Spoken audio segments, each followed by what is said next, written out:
Good evening, everybody. This is Encounters, the late night UFO talk show. I'm your host, CmdrAleon. Welcome to the show. Good to have everybody with us here. And it's another beautiful night here on a Thursday evening. Whoops. Just going to do this here. Okay, now I think we're all right. Almost. There we are. All right. Just had to do some adjustments here.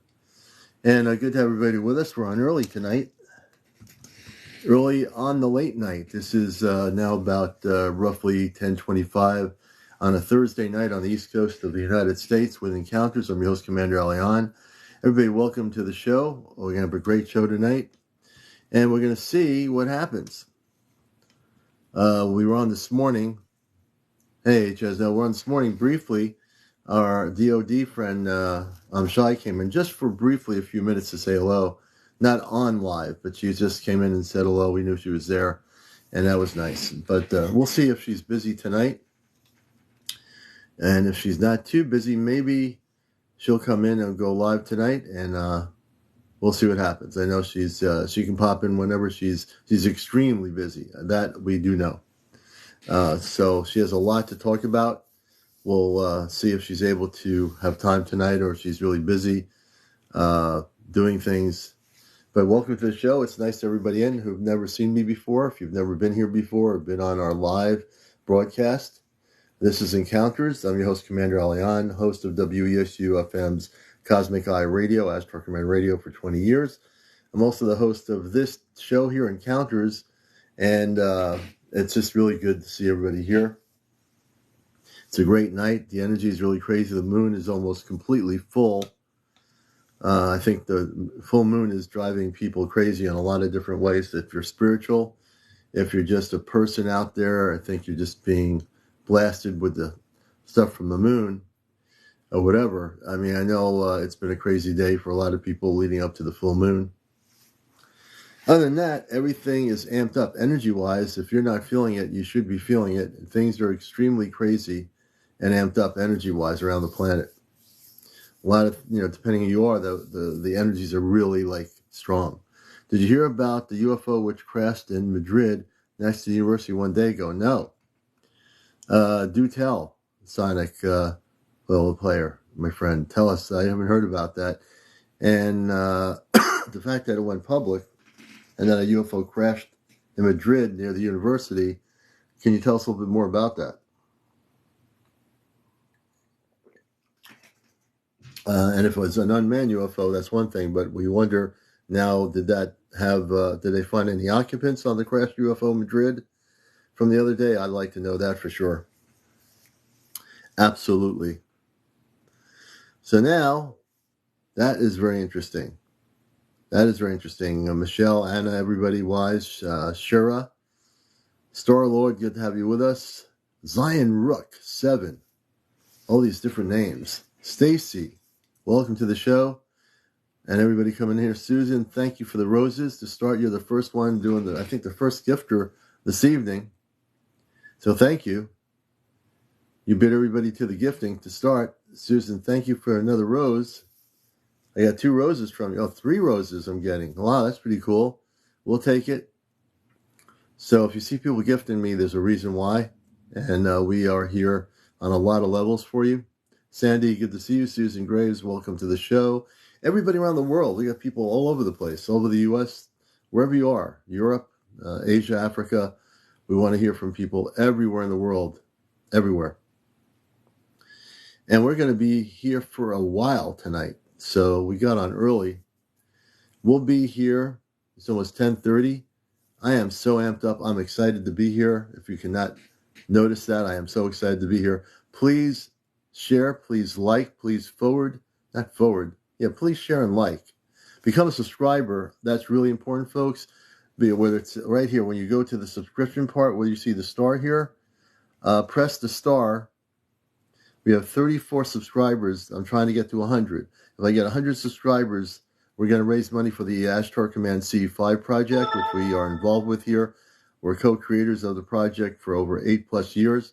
Our goal is to get another set of sky night vision equipment, 3rd generation goggles. It's going to be for our New England group. So that is certainly something that we're really excited. So I'm going to keep pushing that on my broadcasts here. We're at 34. We appreciate the 34 people that are subscribing. Think about becoming a subscriber before the show's out. Whatever inspires your spirit to move forward unconditionally, you'll help us to raise money for the goggles with the subscriptions. So you press the subscription with the stars here, and you can become a subscriber. I'm going to set a goal tonight at the start of the show. So we're going to set a goal here. Some more galaxies, but however that works, it doesn't matter how it works on the goal or not. But please consider it as you watch the show to say, oh, you know what, this inspires me. I think I want to be a subscriber with the Commander. And we'd certainly appreciate that so much. We certainly sending greetings. Greetings, I'm in the studio tonight till later. Okay, very good. You're in the studio. So you're producing stuff in the studio. Very good there, James. James is my co-host, and we're glad that he's here. I know he's busy. But we're going to be on for a while. And later on, hopefully he'll get his work done in the studio, and we'll have him on here in the live here with us. We have Chesno Vincent, who's one of our moderators, and also with our Ashtar C5 group here in Connecticut. Do you often stargaze? Isaiah, thank you for the question. We have a C5 group, but we've had up until now, every weekend has been rainy or cloudy, and we are planning to, after the full moon, we're going to wait till the moon goes down, and that's when we're going to plan another C5 action here in Connecticut. So, we welcome everybody here to the show. The basis of the show is that we are the #1 UFO spiritual talk show anywhere.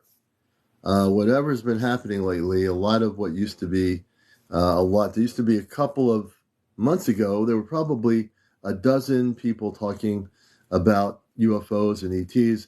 There's still people on talking about it, but it's not like it was before, or even when I first came on here less than a year ago, or whatever it was. I don't even remember. But we made a dedication here. We're dedicated that on TikTok there is an actual talk show that deals with the spiritual aspects of encounters with space people, star people, crop circles. We've delved into the Sasquatch, the Bigfoot, on a spiritual level of understanding them. And also, of course, your visitation stories, which are phenomenal. So many people have shared stories, and it's pretty amazing to see that happening. Marinee, peace, love, and light to you on the West Coast.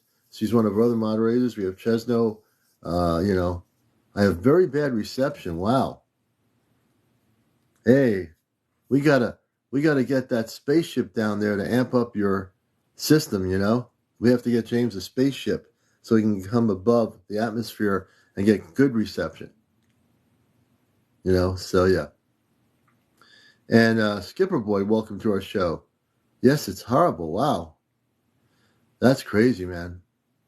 And he's my really good friend, and he's my co-host, and we're going to send him some light energy there in the studio. Hopefully we can get that energy going where he's in a better place to be technically able to communicate with us. He can type, but the communications are probably not too good. Can I send you a video on TikTok, and maybe you can talk about it and give your thoughts? Isaiah, I'm going to bring you on the show. I want you to talk about your video. You're my first guest. You see, this is the way it works on this show. I spontaneously look at a comment, and then I say, this person has to come on. We have to bring him on, and send me and send down the rabbit hole a copy of the video. But definitely come on the air, Isaiah. You're my first guest, so I'm welcoming you to Encounters Live, and we'd like to get you on here. So to be on live, just press the save button if you get my request. You see the little guest icon with the two people? You just press that, and we will get you on. It says I've got you invited. You've got over 1,000 followers, so it's very easy for me to get you on there. So let's see what happens. We'd like to have you on here. How many people would like to hear Isaiah's story about his video? I think that would be really good to start out the show. And our question poll of the day is, have you seen a UFO? Have you seen a UFO? Oops, wait a minute. I don't want to do that. So that's our current poll. Have you seen a UFO? I would like to, so people would like to hear, and Heidi, thank you for mentioning that. People would like to hear from you, Isaiah. Are you still in the room with us? You should be somewhere here. Oh, there he is. Can I send? So yeah, we want you to send the video, but we'd love you to come on the air with us. You've got like over 1,406 followers, so you are definitely welcome to come on. And we're welcoming to see we're just waiting to see what Isaiah does in terms of that request. If you out there, the people out there around the world, have any stories to tell, be it any visitations, beings coming into your room, anything like that regarding the extraterrestrial cosmic realm, we'd like to hear from one day at a time. Thank you, thank you, thank you. One Day at a Time just became our 35th subscriber for my TikTok. We appreciate that. And as the time goes on tonight, I know you've watched me for a long time, One Day at a Time. We appreciate you so much, and we thank you so much. And that goes for anybody who subscribes. You're really helping us, So we appreciate the subscriptions. So we want to get into a lot of what's going on. There's so many things. I spend some time, mostly when I am searching things. Like I said, don't go on websites. I'm very interested in what people are videotaping around the world. I'm very interested in UFO footage. And the reason why, I look at a lot of footage, and if it's too minute where I can't really visually see it close enough, I usually don't discount it because people can't really see it and get a detail of what you're saying. And it's not anyone's fault out there in the world. It's just that the camera can only pick up so much, and it can't zoom in close enough to let us really see the detail of a particular UFO. And there are UFOs that are identified, and there are other ones that are spaceships. So if you can identify a UFO out there and get a good video of it, and it's close enough where there are sparkling lights around it, and it's spinning around or something weird, now that's a good video. Now, not everyone's going to get that close a video. Or if you have an armada of spaceships or UFOs that are just coming, and you see those are the things we want to document. Those are the things we want to see and videotape, right? So it's really important that everybody, I always tell people on the show, and I have every time I'm on here for the most part, make sure your cameras are good as best they can be. Make sure that your phone is charged up. Make sure that if you see something and you're driving in an automobile somewhere in the world, that you pull over when you see it. Don't try to record with somebody in the passenger seat while you're moving. It'll really not give you a good, clear video. So one of the things I teach here on the show is when you want to record, and you might be in the middle of nowhere or on a highway somewhere or coming out of your house, all of a sudden there's a UFO that's really close and you're seeing it for the first time. You get all excited, you get your camera out on your phone, you start videotaping it, and you're shaking the camera around, or you're moving it sideways, or it's shooting at the sidewalk. And I've seen too many of those for many years. It's not because people are, not wanting to videotape it. They just are not staying focused and still with their camera. It's just a human thing, So when you get your camera charged up, your phone charged up, if you're driving in an auto anywhere in the world, be it a highway, a country road, a state road, or whatever it is where you live, pull over the side. Take a moment to just pull over because you're so excited. The person's trying to videotape it and you're moving and you can't see because the trees are blocking it. You're passing power lines or whatever it is. Find a clear spot. Pull over that spot. Get out. Just stand still with the camera. Document it. Videotape it. If it's the one sighting in the lifetime that you have, that's the moment you pull over and do it. If you're not in a car, get to a place, if it's really a lot of stuff going on, hold the camera still, videotape it, and zoom in, but don't zoom in all the way. I've seen people zoom in so much on a UFO or UFOs that they're seeing, they become blurry. They become like a circular blur. Have you seen those? I'm sure you have. So when you get as close as you can videotaping it, zoom in and stop before it gets blurry. Always zoom in and stop before it gets blurry when you're recording. It's really essential so we can all document what we're seeing. And documenting video, we have so much ability to document what's going on out there in the skies above us. when we talk about disclosure, every one of you with your cameras are really disclosure. Believe it or not, you are. If you videotape stuff and you get some good video, document the date, the time, the storyline of what you're seeing, clearly make notes after it's done happening. If it stops happening, sit there for a minute, meditate for a second, and write down what happened. What kind of craft was it? Was it a diamond-shaped craft? Was it a pure drop craft? Was it a star-looking type craft? Was it a circular donut type craft? There's many different types of UFOs. There's tons of different types of UFOs. Saucer types are one that have been known about since the 1960s. That was the more common type. There are fireball type craft that move in circular motion of different colors. They could be green, they can be purple, they can be different colors, and those are different. So there's so many different types of spaceships from other planets. They all look different. Some look so weird that you think they were like a living thing that's moving in the sky, and you say, that's a really weird craft. What is that all about, So it's really essential that people document everything. And if you do, I want to see the video. And if you have friends that can look at your video that are interested, everyone should be really right now, as we get closer and closer to contact. HR says I got too scared to stop my car when I see them. Feel they know I am video recording. So let's talk about that, HR. I think we should talk about that. And HR, we're going to bring you on as a guest. You have 887. You're getting close to 1,000. So you'll be able to come on audio here. I want to really I think there's a lot of people that have that feeling sometimes. So let's discuss it. And we'd like to have you come on and talk about it if you feel like it.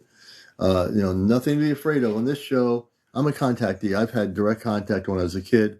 I'm involved with C5 in direct contact. Our group is not afraid of making contact. But we're also doing protocol, and the contact we're making is with positive ET intelligence. And that's what I teach people even on encounters, because many of you are having UFO sightings. Some of you have not come out of the closet or been afraid to talk about it. Don't be afraid to talk about it. If anything, I want the people that are afraid to come on here so I can help them not be afraid anymore, know what to do.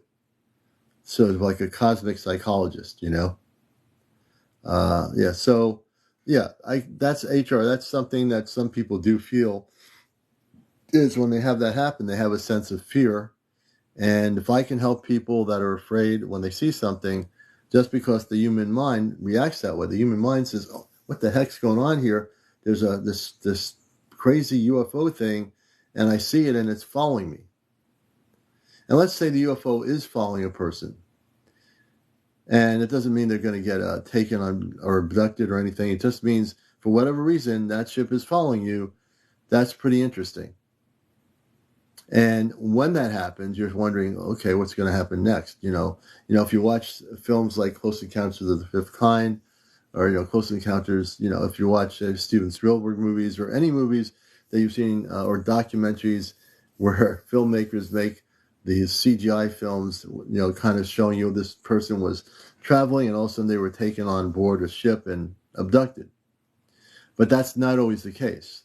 There's the other scenario on the other side of the coin where that UFO or UFOs and those inside those UFOs are actually positive.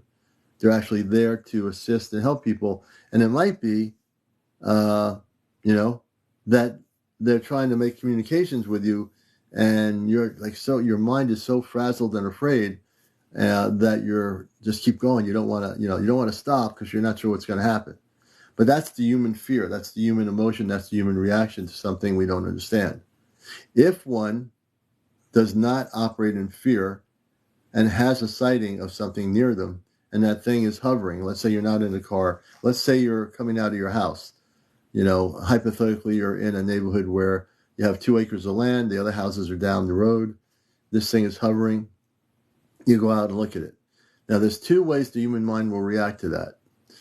The mind will either go nuts and get fearful of what it's seeing, or it'll be more inquisitive, and that inquisitiveness will allow you to say, wow, this thing is really kind of cool. Now, I always tell people, when you have a UFO sighting and it's really close, if you don't feel any radioactive energy, which is negative, from a craft, then it's a higher frequency, higher dimensional craft. If you come across a craft or UFO that is essentially shooting off icky energy, like it's very like icky, it doesn't make me feel good, you want to get away from that thing. Do not wave your hands and say, here I am, I'm ready for contact. You want to get away from that thing. If you are feeling a sense of love and beautiful energy vibrating from that ship, then you know they're good people. That's the two different ways you know. For people that want to have an experience, you have to know what you're looking at, you have to know what you're encountering, and that's the thing that I teach. That's the thing that I understand because I have had contact, and mine was beautiful. I'm not saying everybody's contact the first time is going to be beautiful. That's where the word discernment comes in. So if you do have an encounter next week or tonight or wherever it is, you will know, just go within yourself. You'll know whether that UFO is positive or whether that UFO is not positive, right? You'll know. It's all a matter of feeling, sensory perception. Feeling and sensory perception. If you have feeling, which we all do, don't hide your feelings, don't, gobble up your feelings inside yourself, let your feelings out, and let your feelings tell you whether that craft is positive or negative. You'll know. You definitely know. Without a question. Right? So that's what we do here on this show.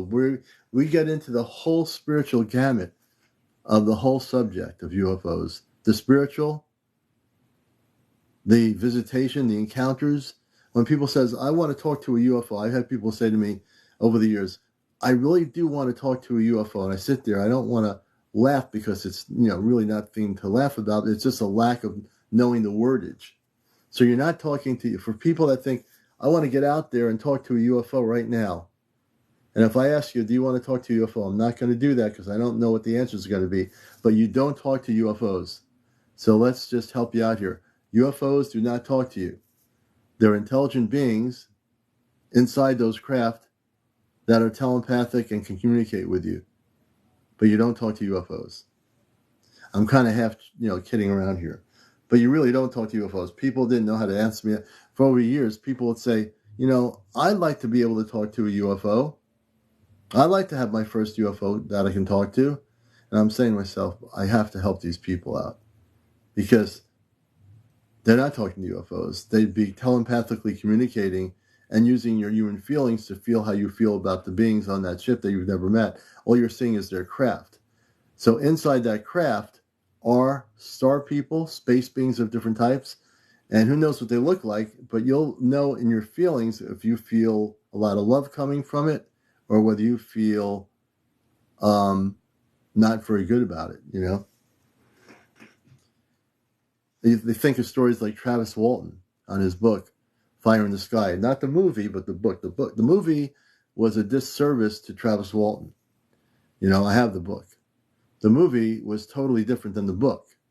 When you watch the movie of Fire in the Sky, you've seen the Hollywood version of the movie, he's on this ship and it's some gel, like an egg gel. And there's this other, Hollywood thing where they have this other person that's like turning into jelly or something or whatever it was.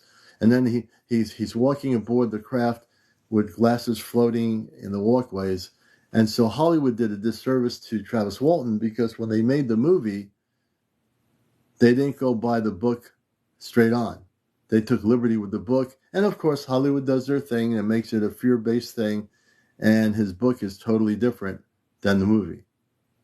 As exciting as the movie was from a Hollywood standpoint, it really didn't do justice to his story. It actually was a lot of misinformation. And so that's why it's so important to look at things from a standpoint of when you do have a sighting, maybe you're being visited. I've had people on here that have been visited in their rooms. The space people come in their rooms, different types of beings. People have told these stories on my show. And that's amazing. The documentation here with video of the show, every show I do is recorded. It's put on my YouTube channel, so it's there forever. So that documentation, people can learn from on my YouTube channel of all the shows we're doing tonight and future shows. Every show we record. Can beings visit me in dreams, Commander? Johnny, very good. So people that talk about encounters in their dreams, I call that the cosmic dream. So the cosmic dream is a dream where you're not having a dream about marshmallows and bunny rabbits running around in your dream and chocolate chip cookies. That's just a dream. That's like a regular dream. I call that a regular dream. When you have a dream, Johnny, where you're having a dream and you're actually there looking at physical human beings or beings from another planet in your dream, and you say, I'm on a ship right now, and they're showing you the controls of the ship, they're taking you across the universe to their planet, and you remember every aspect of that dream. Write this down. That's a cosmic dream, but it's a cosmic reality. So when you're sleeping and having that, what you call a dream, that's not a dream at all. You're sleeping. You're actually either physically going on a ship and nobody knows that you're not there. If you're sleeping in the bed with your wife, your girlfriend, your boyfriend, whatever it is, as an example, hypothetically, you have left that room and you're back in whenever time you're back in a nanosecond. What feels like 2 or 3 weeks is like might be 5 minutes on Earth time. But when you're off planet taking the dream onto their ship, it could be 2 to 3 weeks or a month, because they don't operate in the same way we operate on Earth in a time frame. So yeah, when you have a dream, what we call a cosmic dream versus a regular dream, that is exactly when you're having the experience. Now you could be leaving your physical body in what we call the higher self or the light body or the spiritual body, and you can leave your body and still be in bed next to whoever you're sleeping with, or maybe you're sleeping on your own, you're a single person, and you're sleeping and you're taken to this other place, other world, whatever it might be. Thank you, Short Me. Thank you for the roses. So dreams are really important. When you have a straight out cosmic dream and you're saying, wow, I felt like I met these people, they were talking to me, you were talking to them, they were talking to you, and you say, oh, wow, this one had like a red outfit on. They had, so-and-so colored hair and eyes were really, really strongly brilliant eyes or something. When you remember details of a dream like that, and that goes for anybody out there, it's a great question, then you're having actually an encounter. I'm sure tonight there'll be people all over the world that are having cosmic dreams. I think you're going to see more people having these cosmic dreams. And why are they having more cosmic dreams? Because they're having contact. So what's the safest, gentlest way to make contact with a human being? And you're from another planet. And you have the ability to do it a different way that won't make the person freak out.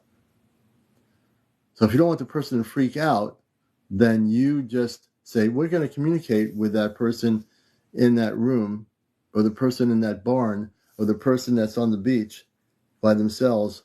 We'll figure when we can communicate with them, and we will. And I'm sure the star people, I call them star people, star beings, when they communicate with you, when they directly make encounters with you, when they eventually have that relationship with you, it's based on timing. They know what the time is to do it. They don't work in time, but they know that you do. Okay? So that the fact that they know that you do work in time in this space within the universe, they'll know when to make contact. So if you're a little kid, you have a little kid and your little kid's telling you stories that he's having dreams or she is having dreams, they'll tell you. They'll right off the bat tell you. Listen to your kids, if you have kids. If they tell you, Mommy, Daddy, I just saw some space person in our field in the farm, right? They were walking and they looked like they were glowing a little bit. And, oh, thank you for the hat, Isaiah, thank you. They looked like they were glowing for a little bit. That tells you, listen to your kid. The kids are so smart. The little kids, if you ask them about space people, I don't know how many people here have kids. I would suggest, if you don't have kids and you have cousins that have kids that are little, and you are the one that is into all this stuff, ask the little kid, has he or she ever seen a UFO? Ask them what they think about extraterrestrials. And listen to the kids. This would be a great thing to see happen. I like to see this as like a survey. Like talk to little kids and, hey, when kids read a storybook, when you had, when my little kid was a kid, I read some books that were more universal, like kind of spacey kind of books for a little kid. And you can find them. And I say, here, the cow goes in the universe and it goes out there, and then the cow goes wherever, or there's just a little fairy that's going over here from planet Earth, and it takes a journey on a spaceship. So if you have a creative mind, even if you don't have a book, if you get creative with a little kid or with your little kid, ask your kids. People need to listen to their kids around the planet. Ask the kids, what do you think about UFOs? What do you think about angels? What do you think about star people? What do you think about beings from other planets? Talk to the little kids before they get hammered in going to school, Earth-based school, and having textbooks, and being told they have to be this, they have to be that. This is what you're going to be when you grow up. Catch them when they're little, when they're innocent, your kids. Ask them what's going on. That's really a cool thing to do. That's something that people, my two nieces and their dad saw one land across the street from their house. Okay. Interesting, Anna. Anna, we're following you. I know you only have 79 followers, but you'll get there. But thank you for sharing that. See, this is what I mean. I wonder what those kids can tell about that, Anna. I wonder what the kids can tell about that, That would be kind of cool. This is what I mean. I work at Archangels and Saint Germain and the Violet Flame pretty deeply now. And that's very cool too, Abin. We all have connections on some level with people, with beings from other dimensions and other spiritual levels of light. And a lot of the UFO sightings that happen, matter of fact, Abin, you have over 4,000 followers, my friend. We are inviting you to talk about how that happened. So this is what we do on the show. I just spontaneously see a sentence. Yes, thank you. And Abin, if you can turn on the camera here on Encounters, we'd love to have you do that. Abin, good evening. Welcome to the show. Hey, going? I see you, brother. Welcome. Yeah, so I have a lot of videos on my page. The most interesting being my first video, but for the past almost 2 years, I had experiences throughout the last 17 years, but the past 2 years it's been nearly daily, and at this point, I get pretty much swallowed by the violet flame every time I meditate for a couple minutes now, to the point where I do with my eyes open and I can't even see my room around me. And how did that all start for you, Abin? Like when, like where you are now as an adult, did that start when you were a kid? When did it start happening to you? first time, I was 14. I'm 31 now. Saw 2 UFOs in a row that were like big ships with 3 big lights on the front that we saw go over a field. A couple of years later, I was sitting in my car in the woods, in totally dark, in a about 15-foot tall, all white face appeared in front of my car. That was just a very chiseled face of a man, probably like 30, 35, shaved head. And how tall is he? You said that's the thing that I had to shake my head for a minute. How tall was the being that you were seeing, this man? It was just a face, and it was just a head, but it was probably 15 feet, 10 to 15 feet. It was it just completely lit up, pure white. I astral projected for the first time that night. But so what do you think? This is very interesting. Your stories are incredibly beautiful to start out. I mean, what were you getting? You talked about these big ships. Let's go backwards just a little bit. and we'll get to each part of your story because you have a lot to talk about. I know that already. So these ships, when they appeared, did you know they were going to appear? And what happened when the ships appeared? Did you have encounters? Did they hover? What went on with that? Can you tell our audience about that? Well, that first time when I was 14, I don't have a great memory of it. We were just at a park and they went over, and we knew it was not like anything normal, Right. but No, I got you. I brushed it off for a while. Then when I was 19, me and a few of my friends were walking down to the reservoir near my house, and a craft with 3 red lights came down right above the water and came over to us on the shore, and we ran away. You ran away. Why'd you run away? I mean, that's a normal reaction. I know people do that. Was it just a human reaction that you weren't sure what you were dealing with?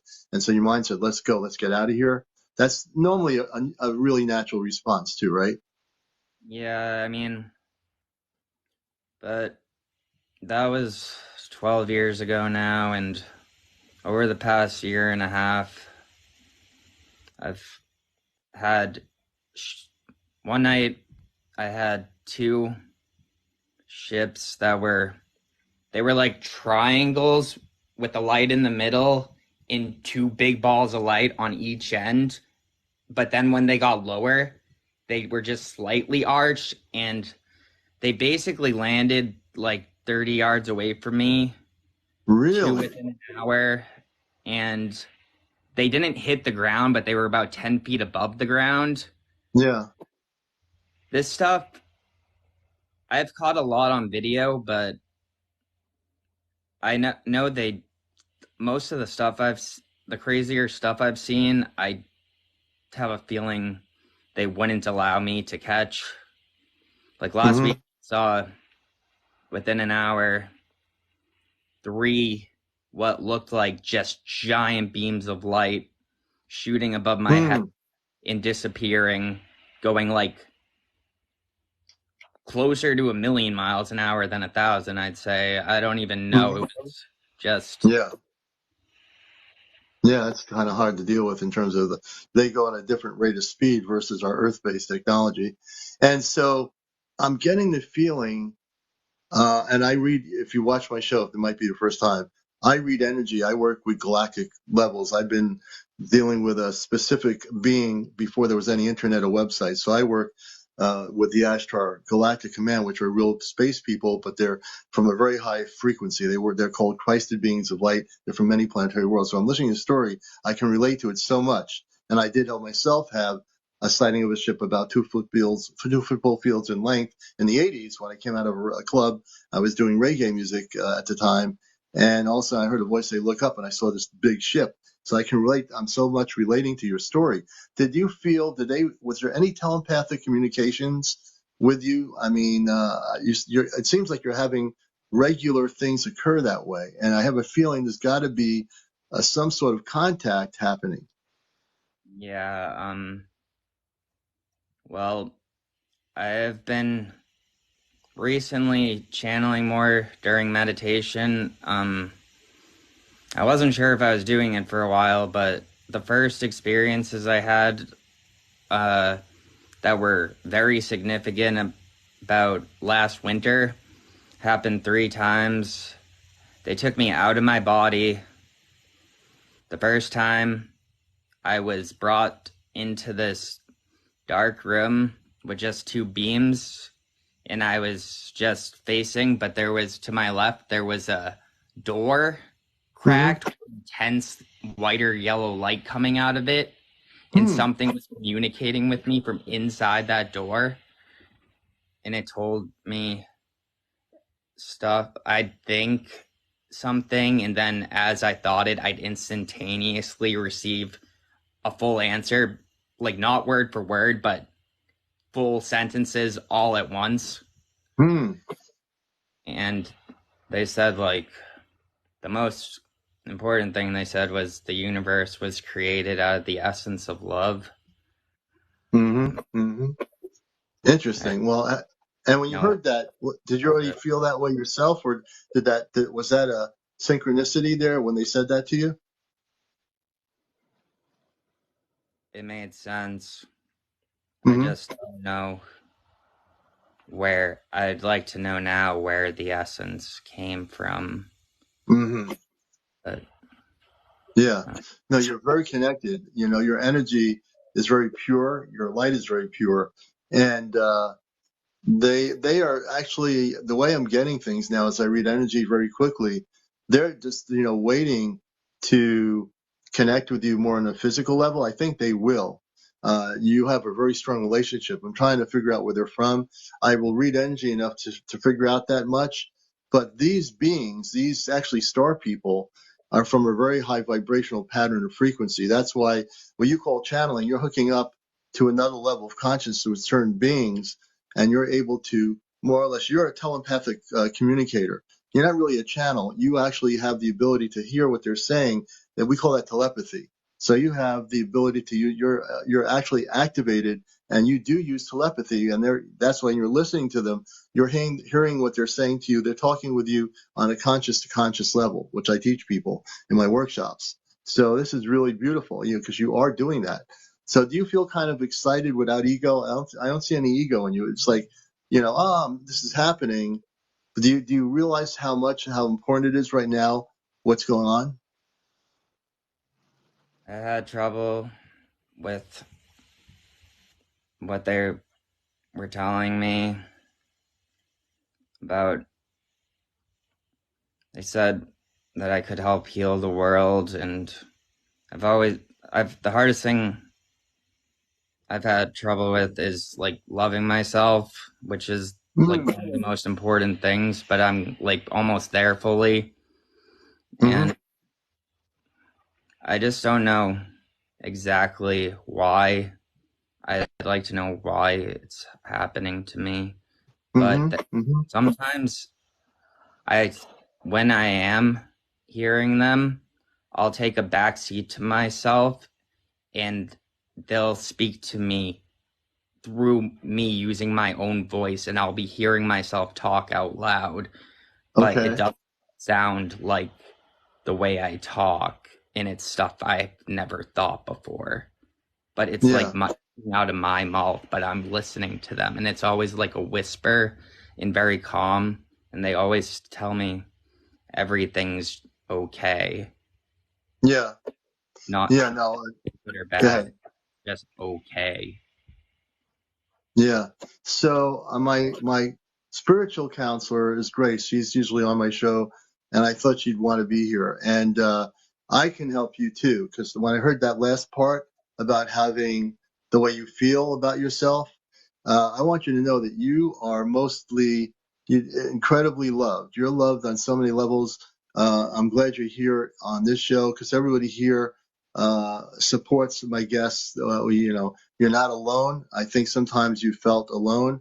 If I just feel there have been times just by your vibrational frequency, I'm glad you're realizing what you're realizing.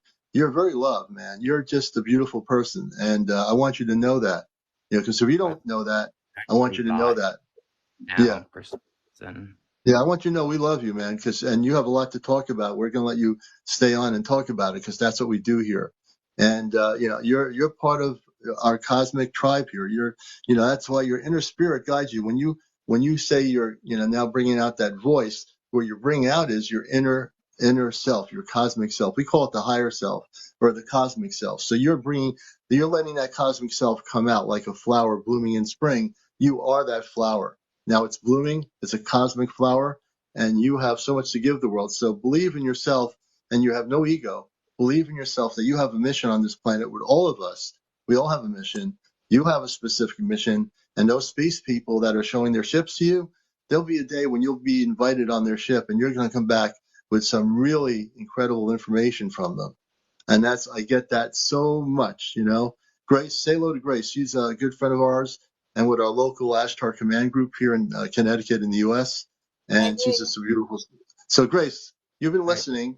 Say hello to Abin. Hi, Abin. How are you? Welcome. how's it going? It's great to have you on the show. I really, really love your story. And I wanted to say this that from what I've been surmising while listening, I've been picking up on your energy, and I feel like you already know and understand what you're experiencing. Your critical mind just has to catch up to it. Mm. And, that's what's stopping you at this point and blocking a little bit of, creating a little bit of detachment from the source that you're receiving from, which is basically your inner being. It's you.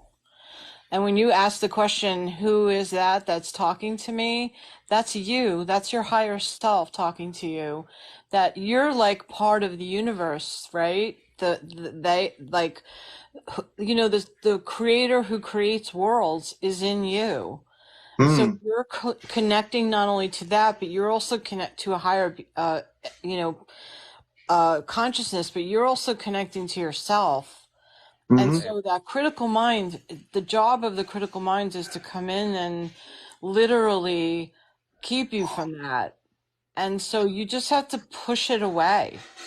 Yeah. And the more you push that away and just connect to who you really are, it'll start to dissipate that feeling of I'm not worthy and you know what I mean? And it's like everyone experiences this. This is, you're not alone.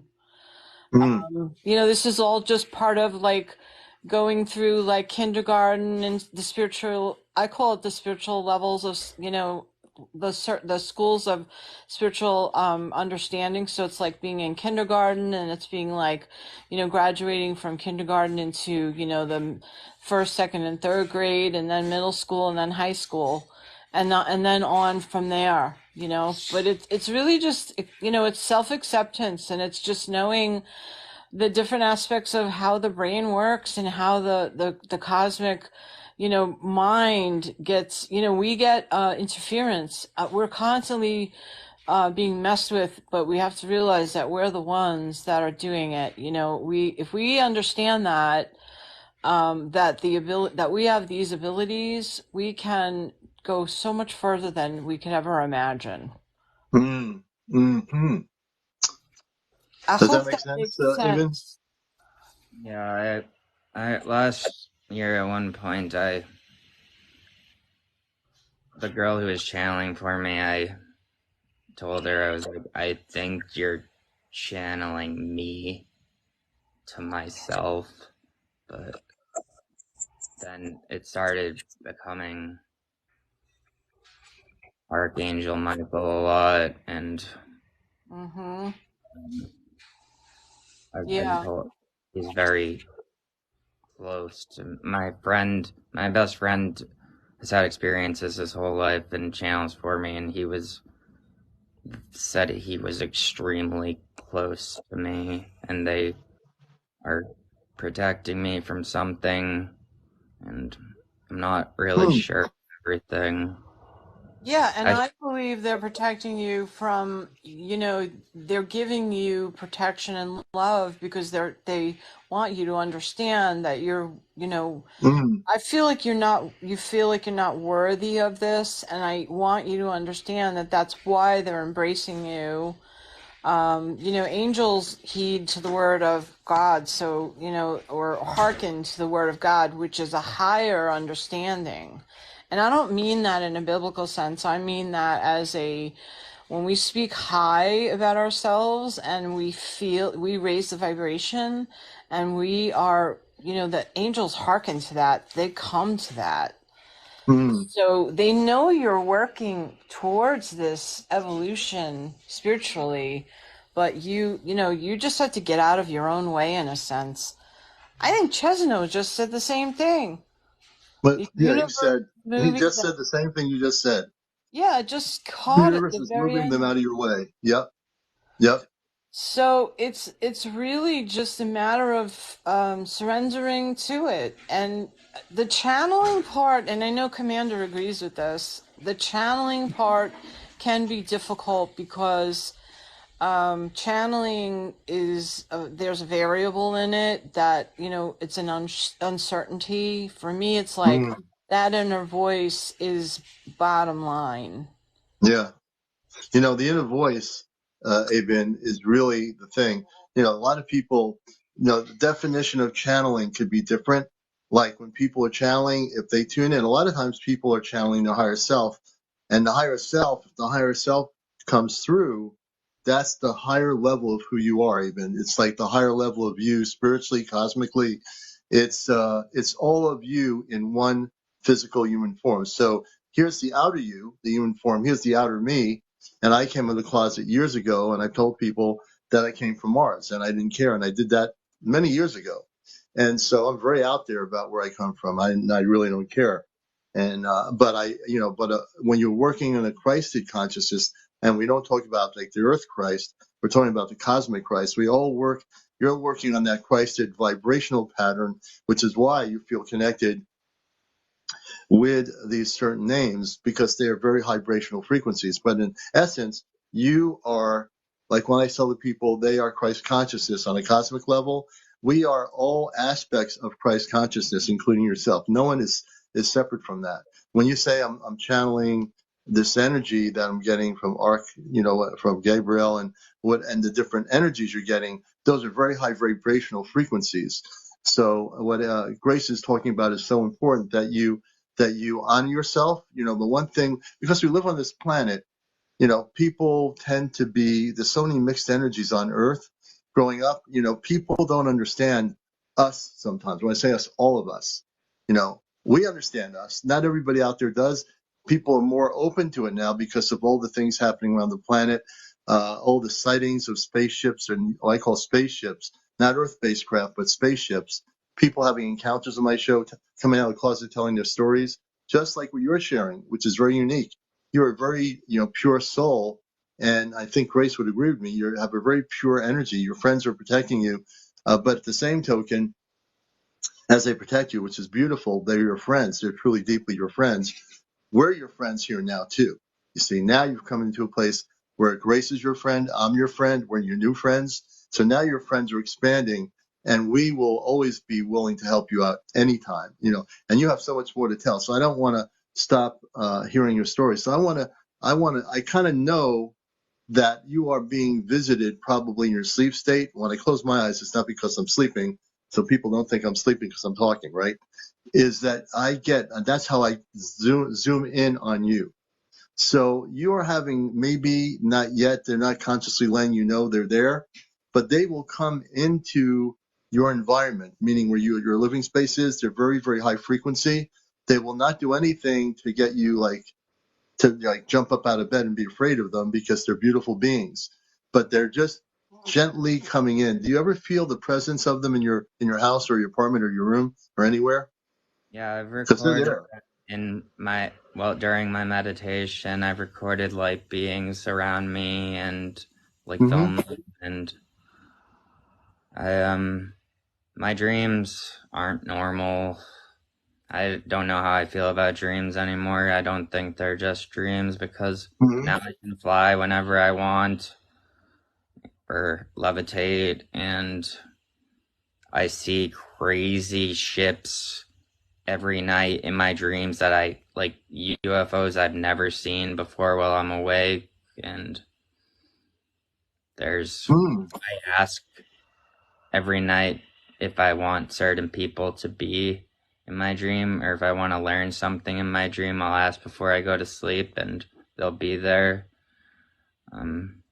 Right before I joined, a girl had sent me this and told me to be on your show, but I was like meditating on it before it came on now, and it seemed like it was gonna be a good thing, so I had been hesitant Yeah. about talking about this stuff, really. I don't talk to anyone, like people.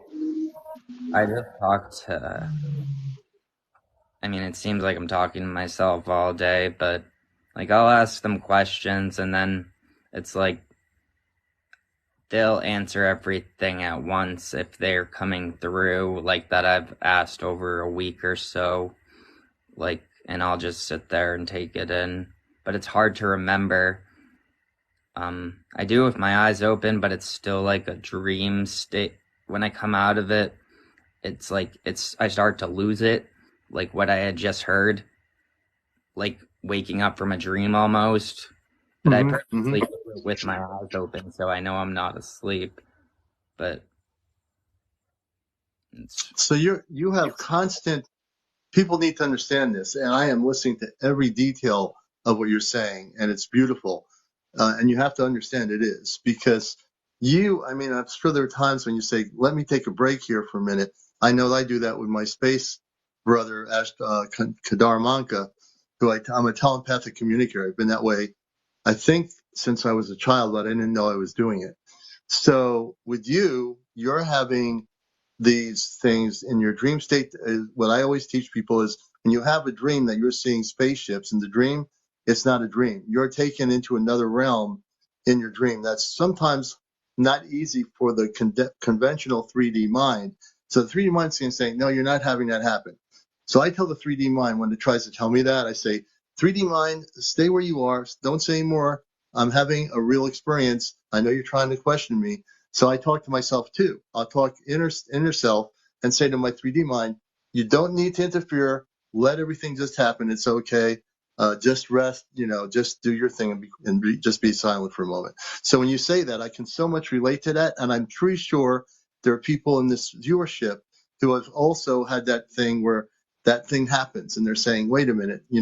So when you're talking about that, your constant connections in the dream state, which are cosmic dreams, which are actually, what you said is true. It is actually a reality, Abin. You're actually having a reality. So sometimes in the dream state, somebody asked me earlier, do you think in the dream state, am I having an activity? Am I going somewhere? If it is specifically cosmically oriented in what you're saying, yes. Then you're in the wakened state having it happen. You mentioned before the beings are there. I felt really strongly that you're having visitation, and you do have visitation. I think at some point it's going to be where they're going to just, they won't have to even knock on a door. They are so advanced and so loving. They can just come into the room in the kitchen, and you'll see them say, "Oh, this woman will show up in your room in the kitchen," and you'll say, "Where'd you come from?" And she'll talk to you. She might telepathically communicate. They can also talk in verbal language like we do, but you have so many beautiful things happening here. I don't know where to begin. I don't know where to end because your stories are endless. Your experiences seem to be every day, correct? recently it was every day for a while, but now it's like, I mean, it's easier to see the UFOs when the sky's clear, but there are more significant things I'm seeing now. They're not as frequent as every day, but it's maybe a couple times a week at least. I see like spheres of balls of light like every day that disappear when I'll look up at them, and I'll notice a bunch of stuff out of my peripheral, and they'll disappear if I go to film them right away. And but like I one being I saw, the first one, well, not the first one I guess, but I saw this translucent 2 foot tall blue light being made of light, and it had no elbows or knees. It was like 2 feet tall. It was like kind of waddling in my backyard slowly, and it had a strange face. It was kind of like a gray, but not really. And it was, at that point, I just went back inside. Most of the stuff that's the most significant that I've seen happens so quickly. The ships and stuff, they'll cast across the sky in a fraction of a second, or a second at the most sometimes. And I think I watch the sky for 5 hours every single night now. I used to do it from sunset to 3 a.m. every night for over a year, but I still do 4 or 5 hours a day.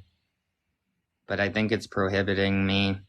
I have the camera going all the time now, for those hours. And since I started seeing the stuff happen so quick, like recently, the past couple of weeks, I'm just constantly filming because it's gone by the time you can press record. So I'm waiting, but I feel like the most stuff happens when you're not anticipating it. Right. That's when they usually that's when they somehow like to do that. We had, even my wife, myself, my daughter, who's in her 20s, we were one night sitting watching a movie, and we have a cat. So the cat, we call her Missy. Well, her name is Missy. And all of a sudden, the cat's looking up at the window, and I'm saying, what's going on here? And then we see a beautiful being come through a window, and it was like, I remember it being kind of a golden outer field of energy, and it was flowing like a full body flowing, like like a gold, and then like a flowing, like a white energy. And it was like this. We just looked. The cat looked up. The cat is the one that got us to look up, and we see this being coming through our room in the living room as we're watching. And we're not now. We don't even care about the TV, and it goes through the wall and disappears. It's like it was going somewhere, and it was definitely some sort of a space being of energy. You mentioned the word translucent.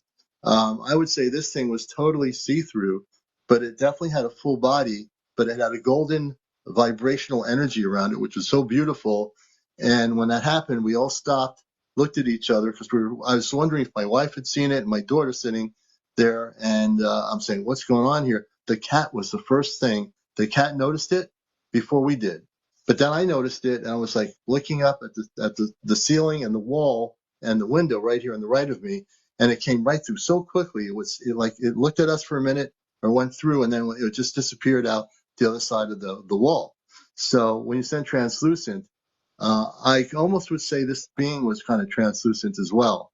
So when you said that, I was like, whoa. And that was the first time in all my life I actually saw something like that actually come through the window and do that ever. I never had seen anything like that. So I can so much relate to what you mentioned when you use the word translucent.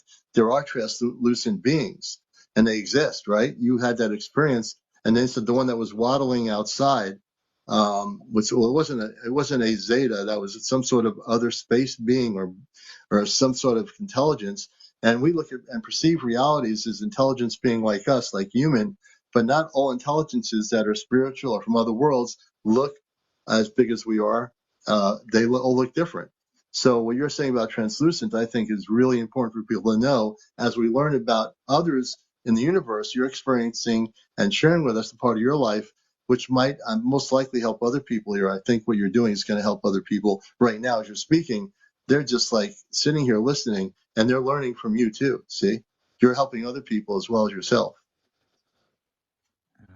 Well, thanks. Yeah. I recorded my first pin video on my page. A couple months ago, there was this red flashing in the sky, and dead center where I was aiming my camera, like in a fraction of a second, these three, what I believe are entities, because I did DMT when I was 15, and for the first and only time, and I was with these all red entities that were just like red scale in color and had no faces. They were just like ovals with no features and like tapered off ghost body for legs, but they had arms and hands. And there were two identical ones on each side of me, and they brought me through different colored rooms that kept going up. And my first video on TikTok is I recorded these in my backyard, and they're the same exact red colors, and they're very detailed and distinct. And there's three, and everything showed up with a cloud of red around them, but they're very detailed. If you see it, Oh, I'm going to be watching some of your videos tonight, I think, later on. Yeah. I'm very interested to see what you videotaped. I'm going to learn a lot just from watching your videos, I think, too. And so is there everybody here follow Abin? Definitely follow him because later on or when you get a chance after the show, people at your leisure, watch some of the stuff he's talking about because this is what you've done. You've documented things and you're supposed to document these things so other people can learn about your experience. And that's the most beautiful part of life is that when we come out of our closet, like you were saying earlier, I didn't talk out to many people. Your spirit guided you here. And I'm so glad that you're here because now I hope that you're feeling comfortable here. It's like being in the living room with a lot of people, but nobody's doing anything. We have moderators here. We keep the vibrations here very high in the show, and we don't let anybody do anything other than keep those vibrations high so that people can be very comfortable here, like you're in the living room having a cup of apple cider or tea or something. So we're glad you're here. You're sharing so much great information. So those red beings with the hands, did they communicate with you about who they were, where they're from? Do they ever do that kind of thing? They tell you what planet they're from or what dimension they're from or anything? They were referred to me as gatekeepers. When I asked about them in meditation, I don't know what that means really, but that's what I kept getting, that they're gatekeepers of sorts.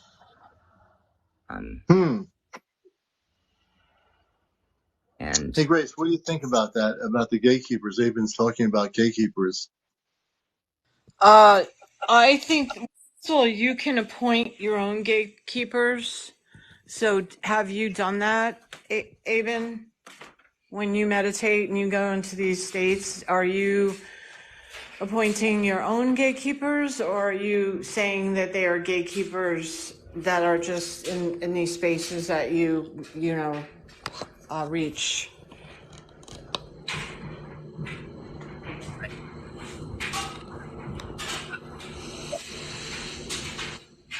What was that? I don't know what was answering me when I meditated. Now it's been CmdrAleon mostly, because he'll tell me now. Now, normally when I do my meditation, I usually put a gatekeeper up previous to my entering into my meditation state. So I think that when you meditate, it's important that you find, put together a protocol for yourself. Just like when we do the CE5, we have a protocol because you're very open and what your experience is beautiful, but you want to be able to make sure you protect yourself as well. I mean, this is so important in spiritual work, and a lot of people forget this. You just don't put yourself out there. And I've said this a couple times on the lives. It's like a big vast ocean, right? And we don't really know the depths, and we have to know that we have, we can control whatever happens to us cosmically, spiritually, and even in the spirit realm. We decide. And so if you are casting your net out to, or your fishing rod out to just anything and anyone, and you're casting it out into that vast ocean, you're just opening it up to anything that's possible. So it's really important to create a protocol for yourself and set up a gatekeeper, and that could be Archangel Michael or Gabriel, or even Metatron. I mean, there's whoever it is you choose, and then you have control, because when you're meditating, you can also, and I teach people about this too, and I know Commander does as well, is about grid building. Yeah. Hey, Grace, you got some people saying there's some background noise or something like knocking. Oh, yeah. Oh, yes. I was in my kitchen just now. I think my dishwasher was running. Sorry, guys. No problem. I was like, I didn't even hear it. I was too busy talking, and I didn't even hear it. I know. Yeah. So, is that better, guys? Yeah, much better. Oh, yeah, so much better. Yeah, I'm sorry. Moved to that's the okay. room now. So it's important that when you, when you do any kind of work like this, that you not only build a grid. So you're working with Saint Germain and the Purple Flame, which is a great, ascended masters level. What you want to do next is create a grid around you, your body, and then appoint a gatekeeper. And then when you do that and you go into the high realms, what you're doing is you're creating like a barrier for or obstacles, because when you work with spirit, you want to create almost like I say a maze. You want to make it difficult for the spirits that are not healthy or good for you or higher level to be more difficult to enter into your field.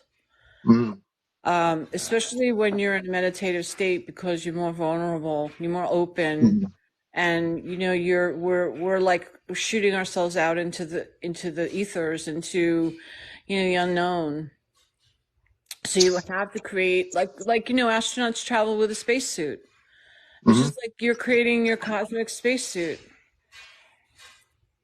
So important, so important. And I know if you Yeah. know about this, the purple flame of Saint Germain, you know what Mm-hmm. that means. Mm-hmm. Yeah.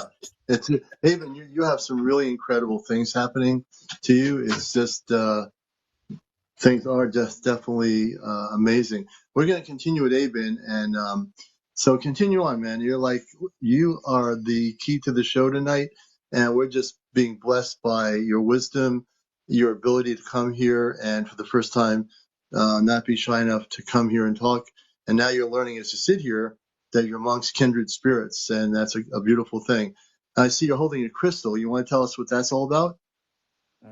They, Jermaine told me to meditate with the amethyst pyramid on my forehead to enhance him opening my third eye. So this is the closest thing I could find to a pyramid, but I've been using it for months, and my friend was channeling him for me when he told me that, but it works a lot, and now all the time it feels like somebody's pushing their thumb against the middle of my forehead. But I'll talk about one other out of body experience I had last winter. I had been when this started for me, and I started noticing it all the time, like almost 2 years ago.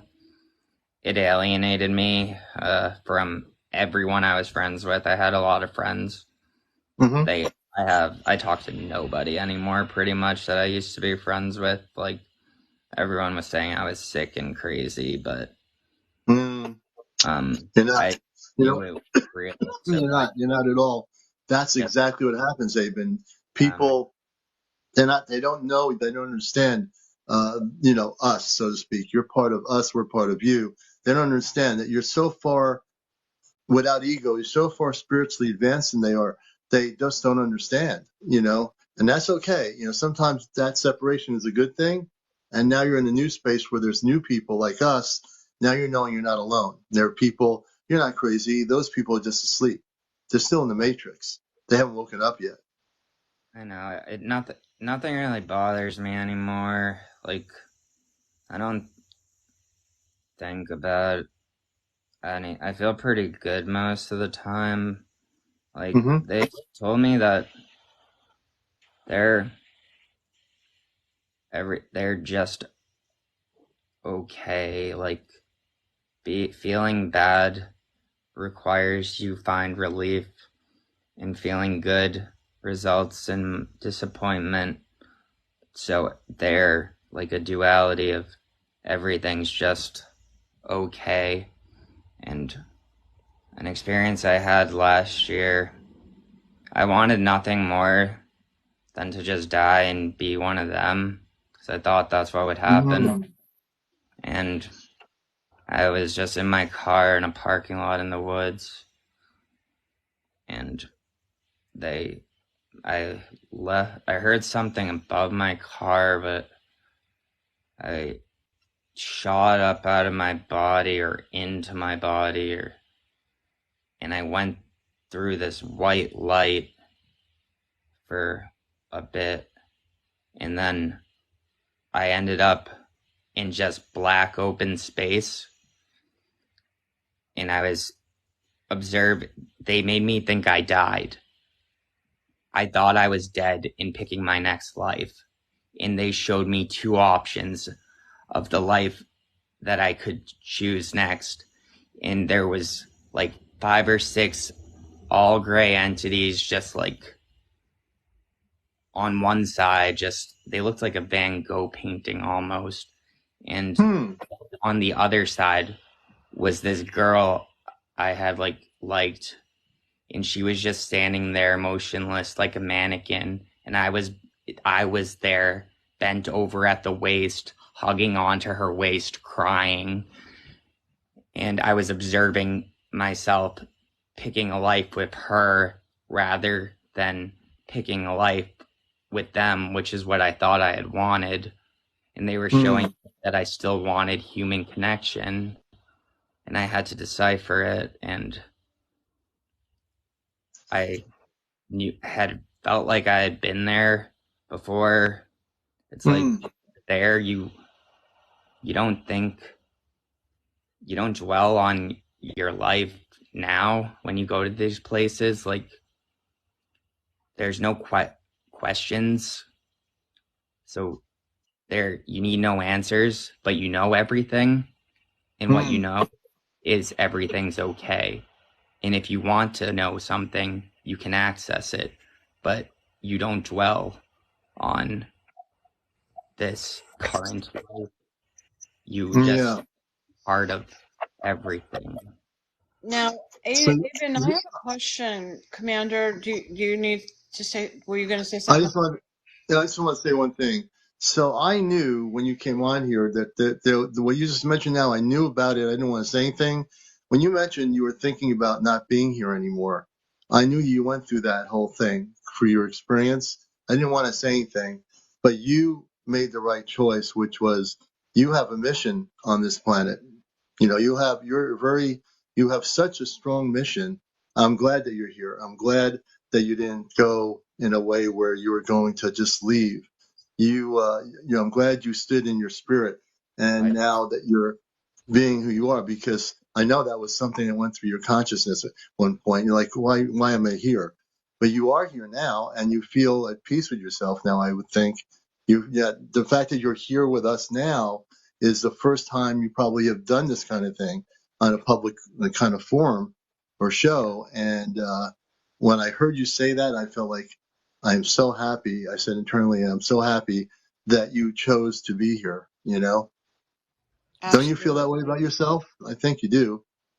Yeah, it just every time they've brought me out of my body to those places, it just for a while, it'd be every time it happened, it got harder and harder to be back because you think you're gonna stay there when you're there. Like you don't, then you're abruptly just, then I just get back in like my car in my driver's seat parking lot, and I'd start crying for hours or why.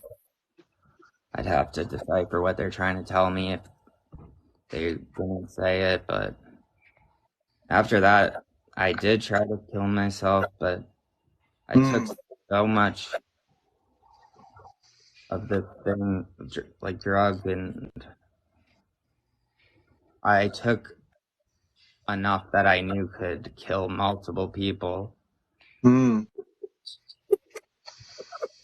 woke up 10 hours later and had an out-of-body experience with a morphing ball of energy that just turned into the number 7 and came towards me. Grace, what were you going to say? Yeah. Go ahead, Evan. I was going to just ask you, are you Okay, first of all, I have a few questions, but I wanted to just wondered earlier about you, your experience with your out of body, because you are astro traveling and you're leaving your body and going to, meet up with the cosmic realm, but you also are, is there something you're doing to enhance this experience? Like, are you doing ayahuasca or something, or is this just happening naturally? No, I've been just like maybe smoked weed Okay. before because I do that. I don't even Yeah, remember. just curious.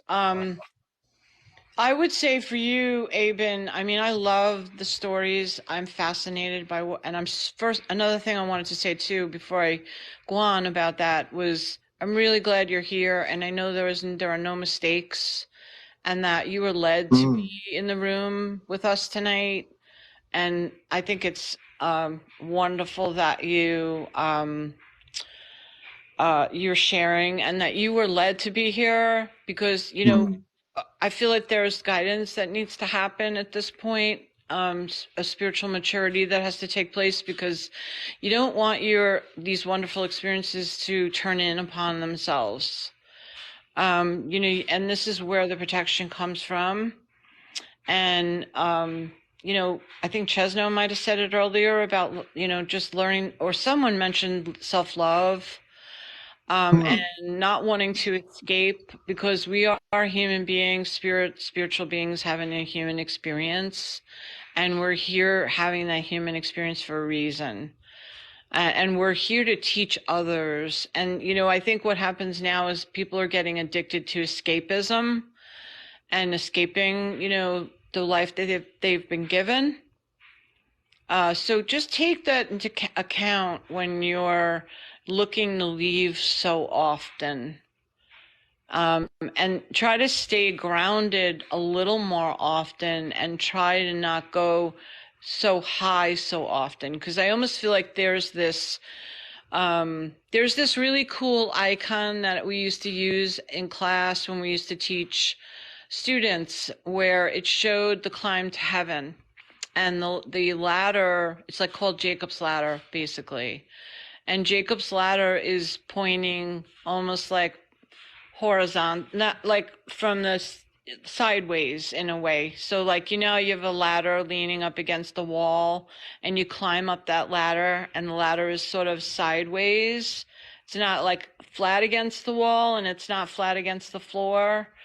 So what's happening is what you need to do is learn some balance.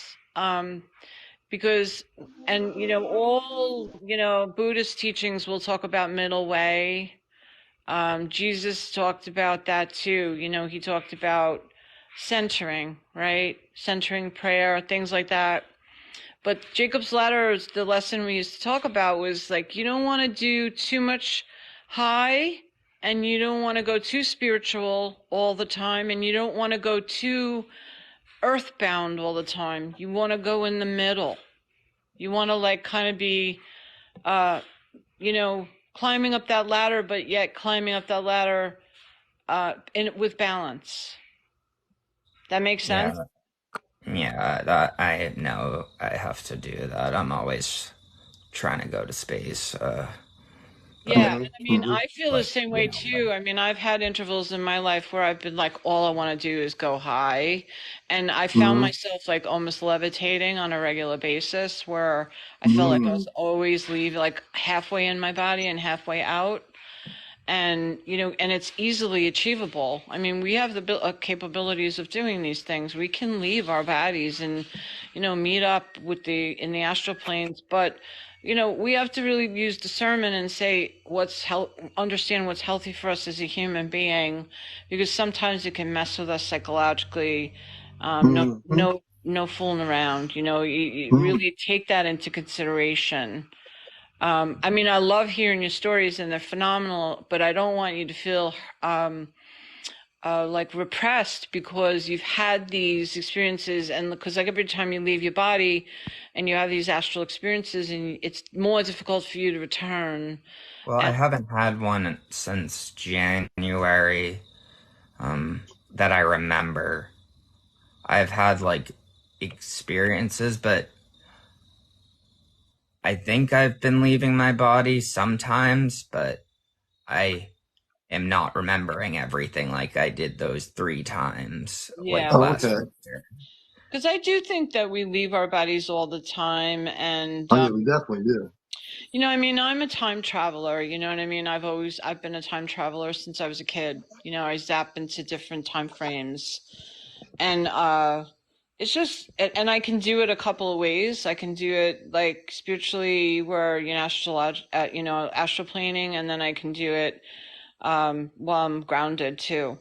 I can do it a couple of ways. So there's ways to really control, like get full control of your experience, and channel it in a way where, and I use channeling not like you're opening up to other entities to enter your body, but you're channeling your own abilities, and you're taking full on control. It's like you're central, like ground control, and you're literally centralizing all your gifts. And then what'll happen is those will transform into uh, helping the earth. What you mentioned earlier about how your mission here is to help people on the earth. If you can gain and, you know, kind of harness all of these experiences and ground and find that middle way, I feel like you're going to be able to do amazing things and help Hmm. people, really help people. Yeah, I'm accepting it a little more now. Well, a lot more than I was, but it's when the girl that was channeling for me originally, and then my other best friend who did it, said that I was going to have some kind of global healing impact. I was like, I don't know about that because it's me, like, but now I'm just like, it's not the me that I was at that time when I felt that way. Mm-hmm. It's Hmm. like more of me than I was in a way, but I just don't know how I'm supposed to move forward with it. I meditate for hours a day for year the whole year now. I've been doing it for hours a day usually, and I just don't know what's supposed to happen after. Like, I rarely even leave my house. I Hmm. just smoke cigarettes all day. But I'm sober besides weed. I used to be a heroin addict for years. Hmm. And Yeah, and somebody's saying that you had a walk-in, but I mean, these are all potential experiences to, you know, have entities walk into your body and things. But this is the reason why we need to learn about protection and to Hmm. not open up. You don't want to split yourself wide open and just Hmm. go, "Hey, come join me. Come join my experience here." These are just things. It's very extremely dangerous to do those things, it and people. refers Hmm. me as a vessel Yeah, more you than a don't few want times. anyone to use you. You want to, you know, take control of the spirit, you know, Yeah. Well, the thing I've been afraid of is I have been afraid that when this is the only thing I feel fear or was feeling fear about anything anymore was that once I let go fully, that I wouldn't be in control of myself anymore. Hmm. And like I'd be watching from the back of my mind as I like let them in more. Yeah, I mean, I Yeah. would Yeah. suggest. Sorry, Commander. I know we have No, other I know. things. No, no. I also wanted to say when you mentioned that you went through a heroin addiction and all that, that stuff I didn't know about you. I was only able to read your cosmic connection part. So, first of all, I want to congratulate you for getting out of that because that's something that can bring somebody who's gifted and created on this earth to bring joy and hope and other beautiful things. When that happens, it could really lower the vibrational down and mess things up. But you clean it at, which is beautiful. And if you look in the mirror now and look at yourself, you're a totally different you. You're vibrating with your shining of your light. And what Grace is saying, which is true, whatever it is that you're supposed to be doing around the world to assist people, you will do it gradually. You'll do it as you're ready to do it. Because when you're learning, and for me, from a personal experience, even though I know who I am and I'm doing my mission work and I'm working with specific things, I'm fully awakened, I always have new experiences that like jolt me and I say, wait a minute, you know. And so my new thing now for me to share with you, Abin, is I'm able to bring Ashtar Command spaceships just through my telepathic communications. I will be sending them over to the Middle East where all these people have been dying. We're sending spaceships over there. Now I said to myself quietly, I just recently came out with it on my show. I had to deal with this within myself. I said, is this really happening? Am I really able to do this? Could I am able to project 3 or 4 spaceships with spiritual beings of light from the Ashtar Command to go over the Israeli area, Gaza Strip area, high in the atmosphere, and whatever they're going to do in a positive way. Am I able to do that? So I started doubting myself. Now, self-doubt is not a bad thing, but I question everything I do. I've always been that way. I always question something. If it really does happen, I say, how did I do that? Then I say, well, did I really do that, or did something higher than myself do it? And I was just a physical vehicle to bring that thing forth. So it's always healthy to question what we're doing, because if we don't question it, we don't know whether it's something else or whether we're really doing it. So I can completely relate to what you're saying. So yeah, we're doing a thing that's happening November 12th, a global worldwide gathering that is going to be separate from my TV program. Grace is part of that. James, who's not on right now, he's in the studio. We want you to be there too, because you have a great deal collectively with us to bring that light. So, you'll get to the point where you're able to know, okay, now I feel comfortable. I feel totally at a balance point where if I'm supposed to go out and start helping people, you can help people related on your own experience. So when you tell your story about how I went through all this stuff in my life, that helps other people. Like, oh, I had this heroin addiction, but look where I am now. Look what happened. I went through a complete transformation. The space people contacted me. They've been contacting me, and they love you. The beings that you're talking about earlier, the ones on the ships, they all, they do connect with you. They do meet with you when you're sleeping, and they love you, man. You're just, you are a shining light, if I may say so. You really are a shining light. And you're an example of a beautiful being who went through so much, and you did. And look where you are right now here. So love yourself. It's really important to love ourselves in a world that's crazy, where all kinds of crazy things are happening. We have to love ourselves before we can love somebody else. If you love yourself, then you can do your mission work and love other people. It's just so important to love yourself. I think you kind of understand that. And Yeah, Grace, go ahead. I understand what I have to do. I'm almost there all the way, I think. Mm-hmm. I talk to myself like a motivational speaker now instead of all I used to say to myself for years all day was I would impulsively blurt out, I'm gonna die or I'm gonna kill myself Mm-hmm. all day. It's all that would come out of my mouth. Mm-hmm. But now I just like free flow talk to myself like nicely and um Yeah. No, never. Like Chestnut saying, never give up. I'm glad you're not going to kill yourself. You never give up, and I'm glad you're getting over that feeling.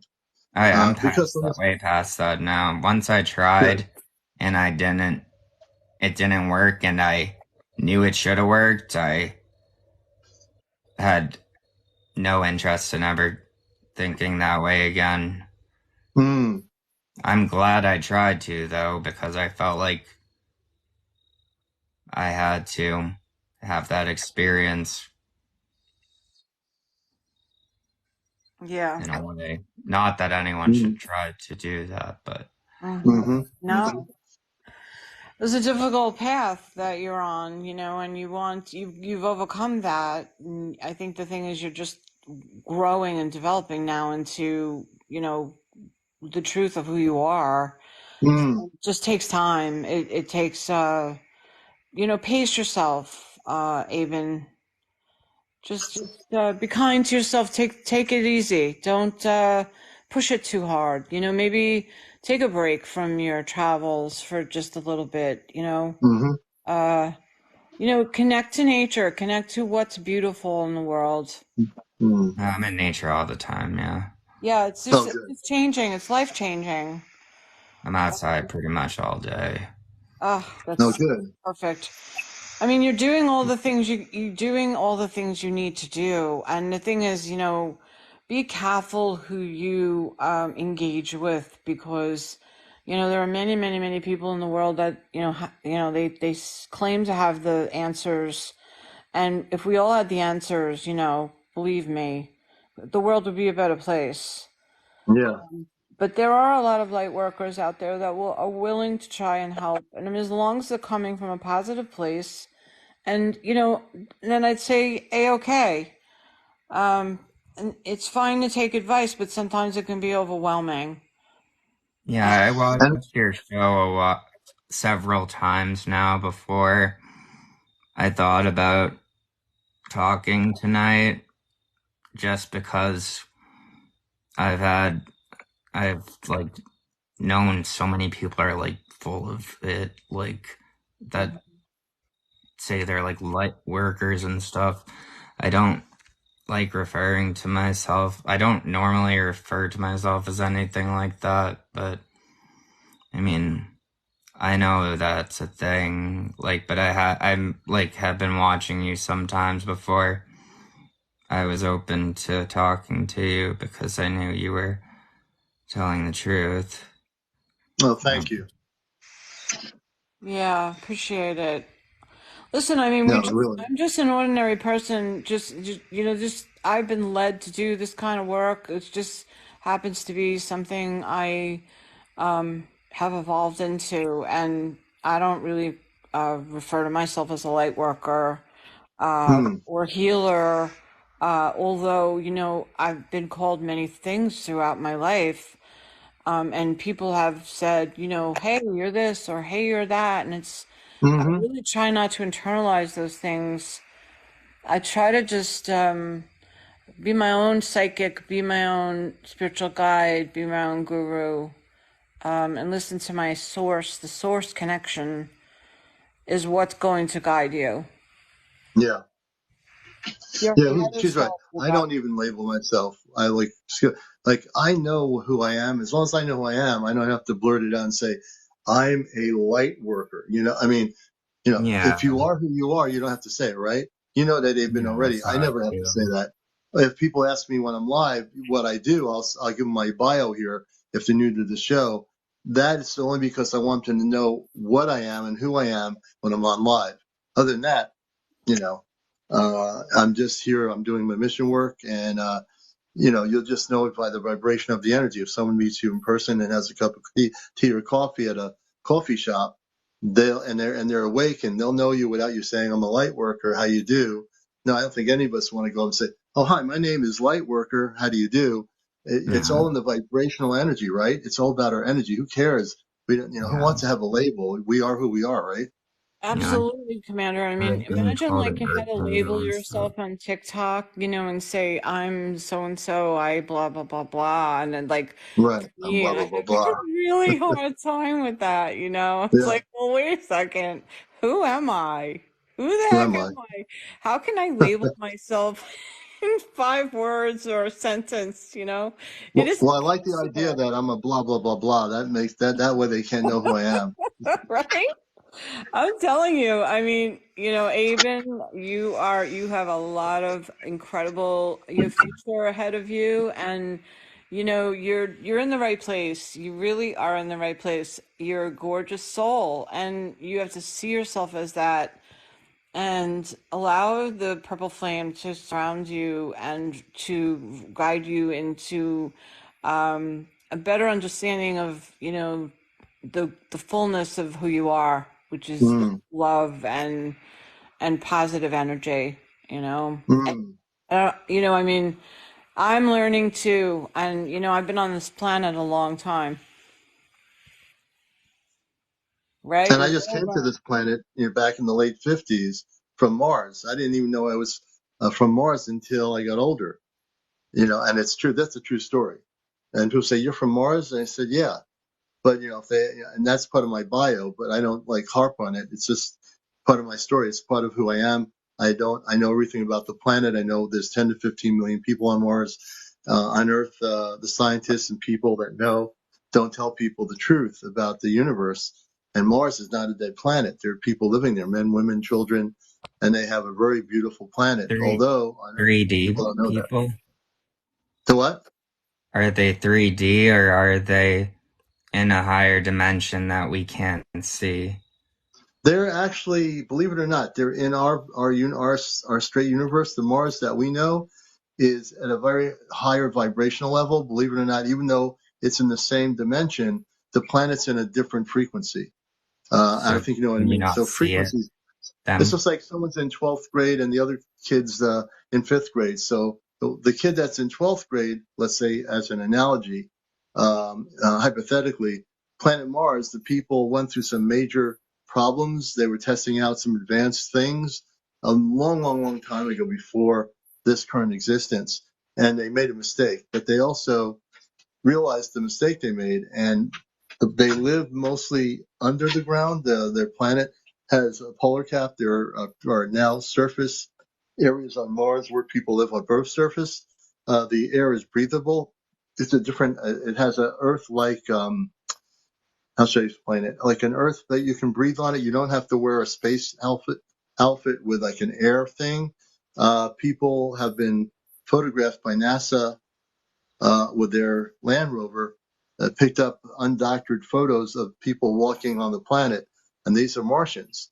And they are about 10 or 15 million of them. They're highly advanced, but they're very, very loving and spiritual people.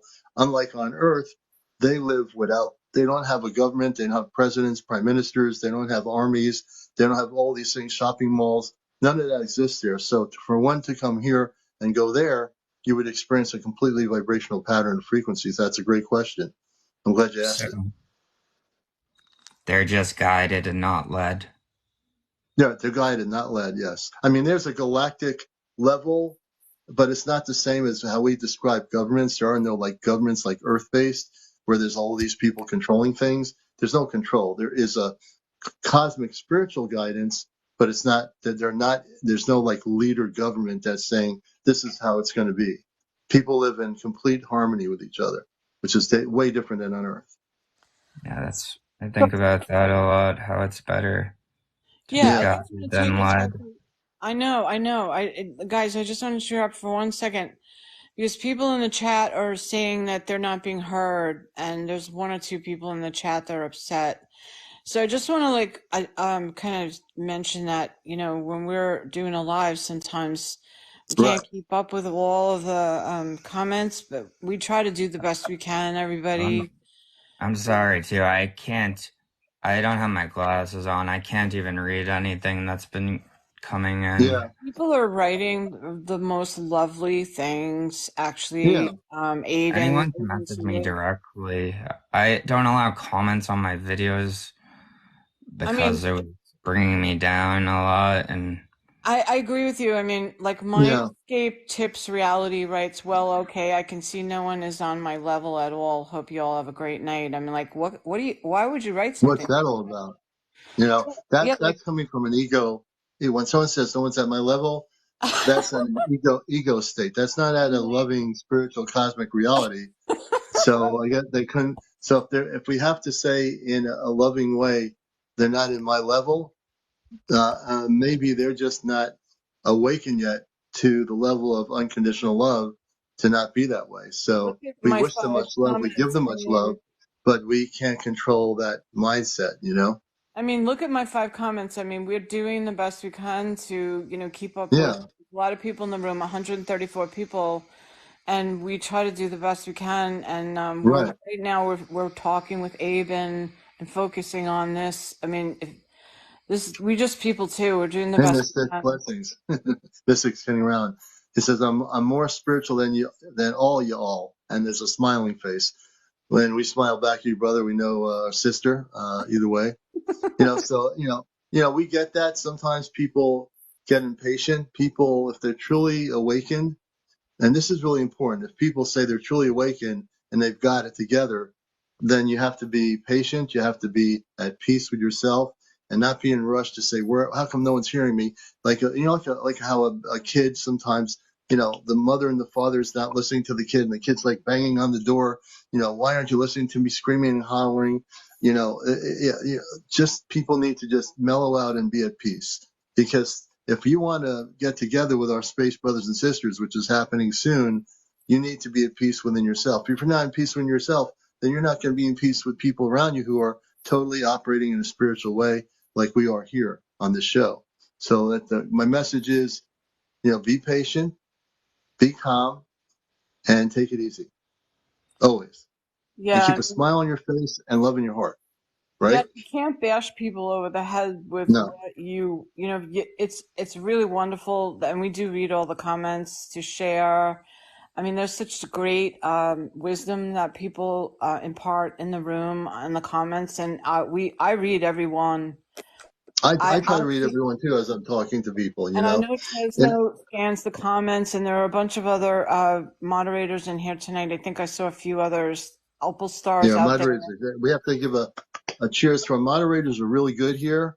They're very spiritual, loving people. And if people on my shows, it's happened before where people are just impatient and people just need to chill out and relax and enjoy the stories that people tell. And maybe you'll learn something from my guests that are on here. And I have a lot of guests. And if I get focused on one guest, there's a reason. So you need to be patient, because it's not that we're ignoring you or your comments. You need to listen. If you listen instead of wanting to talk, that's how we expand our consciousness, right? Listening is really the key, isn't it? That's why there's wars Absolutely. in the Middle East, because everybody, instead of talking to each other, they're shooting bombs at each other. And that's why we're doing a worldwide meditation galactically November 12th at 10 a.m. And I think you should all be there. It's going to be really important. So let go of any ego about not being heard or all that stuff. Throw that ego thing out of the mind. If you're truly of the light, then live at the light, breathe the light, walk the light. That's the key. Absolutely. Absolutely. And Commander, I believe that when your words, words go into the ethers, they do not remain, once words are written and spoken, they go into the ethers, into the collective, and everyone hears your words. So Mm. this is why words are really key and so Mm-hmm. important. What comes out of your mouth, what you think too, also goes in. And all of you know this. I know all of you know about this. Not anything we're teaching you that's new. But words and written word especially, and even thoughts become things, right? Mm. Energy follows thoughts. Written word is incredibly powerful. Yeah. And so we have to really be conscious of, as humans, to, reconnecting with our spiritual selves. It's using some discrepancy, discernment. I know there's another word for it, and it just kind of left my thought. It Mm. was like came in and came out, but there was another word for, we want to guard, from out of the mouth comes the life, and right from out of the Mm-hmm. heart. So, The breath. and you can't bully people into hearing you Yeah. either. It doesn't work that way. When you bully Mhm. people and you come on any live, especially like this encounters, the last thing you want to do is saying, darn it, you better listen to me. I'm not being heard. Nobody hears me. I'm making sentences here. Nobody's reading them. No one's hearing me. People see your sentences, whoever you might be out there, whatever night I'm on, but you have to be patient. We don't ignore anybody here on my show. And my moderators hear and see, so they respond. So people just need to, when that happens, if you're truly at peace and totally being that awakened person you say you are, then you have to walk the walk and talk. You have to not only talk the talk, as the old saying goes, you need to walk the cosmic walk. And when you do that, then there's no need for you to rush and say, open that big screen door so I can get on here. You'll get on here. We'll always get people on here. If you don't get on here at this night or the next night, we get to everybody eventually. You just have to be patient. Take a deep breath, close your eyes, and breathe out of your nostril. And, just take a deep breath and relax. Where are you going? You have to rush to work? You have to rush out of the house, jump on your roof? There's nowhere to go. Just sit down and relax, enjoy the show. That's how it works. I know Abin would agree with that because I can see that, he knows. Grace knows. Yeah. Most everybody in this room watching this show knows that. And always I say, every time I'm on the air here, I always say, I love you. I don't just say it because it's a word to say, I'm on here. I love you. I really love you. No. When I say I love you, I love you. I love all the new people. I love all the people that have been here before. When I say I love you, it comes from a higher state of consciousness. It comes from a Christ consciousness. I have to love you. I mean, I don't have to, but I do. Because really, in truth, when we wake up, we have to love everything. We have to love the earth. We have to love the animals. We have to love the universe. We have to love the trees. We have to love the bees. We have to love everything that exists. But if we don't do that, then we truly don't love ourselves. But you have to love yourself first before you can love everything else. But if you don't love yourself first, you don't know what love is. It starts within you, That's right? exactly what they said the key to enlightenment is, to feel love for everything in existence. Yes. Not just people. Yes. And not just people but everything. Yeah, and I believe that seeing comes. You'll start seeing more if you fully believe first. Yeah, and I absolutely just learned something really important this week. I come to realize that our brains are we have aspects in the brain. Each area of our brain has a component that stores different understandings and memory that we can trigger with an eye movement. So imagine like you take your eyes, like if you're sitting in meditation and you roll your eyes up towards the ceiling, control a center in the brain that, and then you can move your eyes around in a clockwise position. And I was just mentioning this the other night, that all ways to like key into triggers and trauma that has caused cell memory that comes back to bite you when you're trying to gain a higher consciousness or a higher understanding in your spiritual work. It's more, and somebody said the vagus nerve activation. Yet that's a little bit different. That this is more of the brain pathways of the brain. It's almost like when a brain scientist, right, a brain doctor goes in and does surgery on someone, they put an electric probe in areas of the brain to test, right, where we speak, see, eat, feel, hear, all of it. But the brain is also, a trigger to trauma and experiences. And so there's a connection between the teeth and the brain wave activities and eye activities. So we can touch our tongue to a tooth and literally connect to a pathway in the brain. So there are these discoveries that are taking place that are extremely apparent to or effective in the self exploration and growth that needs to take place for spiritual maturity. It's extreme. These are all aspects that we forget. We've got a kind of quill or I think that's the proper word. Is it quill? Like quiet the inner chatter, the negative self-talk, before we can raise up the vibration, because that'll always just bring us down like a weight. And this is what I think therapists are trying to like get across to people is work on yourself. But many times conventional therapy can be a drag, and Yeah. especially for spiritual people who are connected. Hmm. So I feel like it's there's so much more to um, what meets the eye. And not for that for that, it's not a pun. I don't mean it as a pun, but there's more to it Hmm. that meets the eye. So if you Yeah. start to learn a little bit about how you can rewire your brain, um, I know Dr. Caroline Leaf works on that. She's an amazing figure. She's actually very popular on social media, and she's a brain doctor, a Hmm. neurosurgeon, and she actually works with pathways and rewiring the brain. And I've actually taught my clients that I work with about rewiring Yeah. and And how that's so interesting you say that, rewiring the brain. That's the key, right, Grace? And even that when people out there that are not awakened yet, like we all are, like just an example, the three of us on here, not that anybody else out there is not awakened, but just because we're here now, what you're saying. When people are awakened, they sometimes cannot relate to other people. Like I even find it now that there'll be days when I think about it, I meditate, I have a self talk with myself.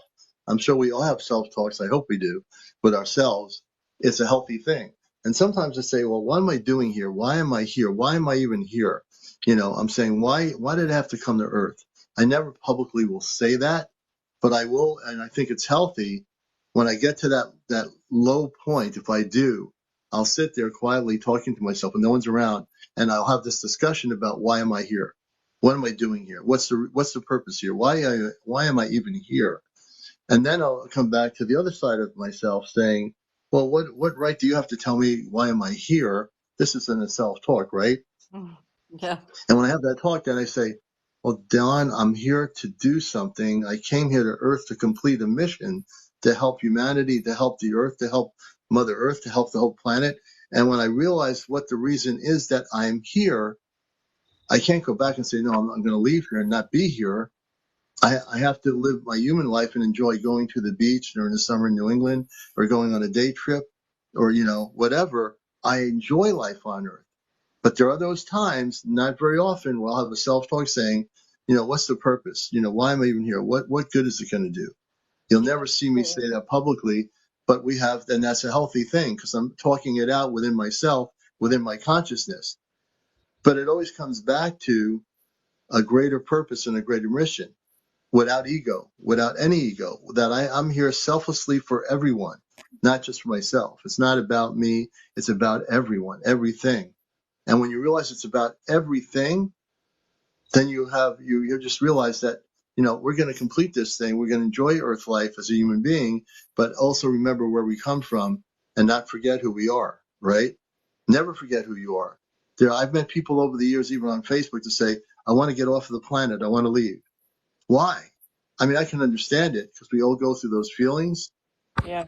but really, in truth, we're here for a much greater purpose than ourselves. And once we remember that we are here for a much greater purpose than ourselves, then let's do it. I also want to mention, taking a little mini break, please send me some gifts here if you know the work I'm doing. If you believe in all the efforts we're doing here, if you have TikTok coins, I like to mention this once in a while during the show.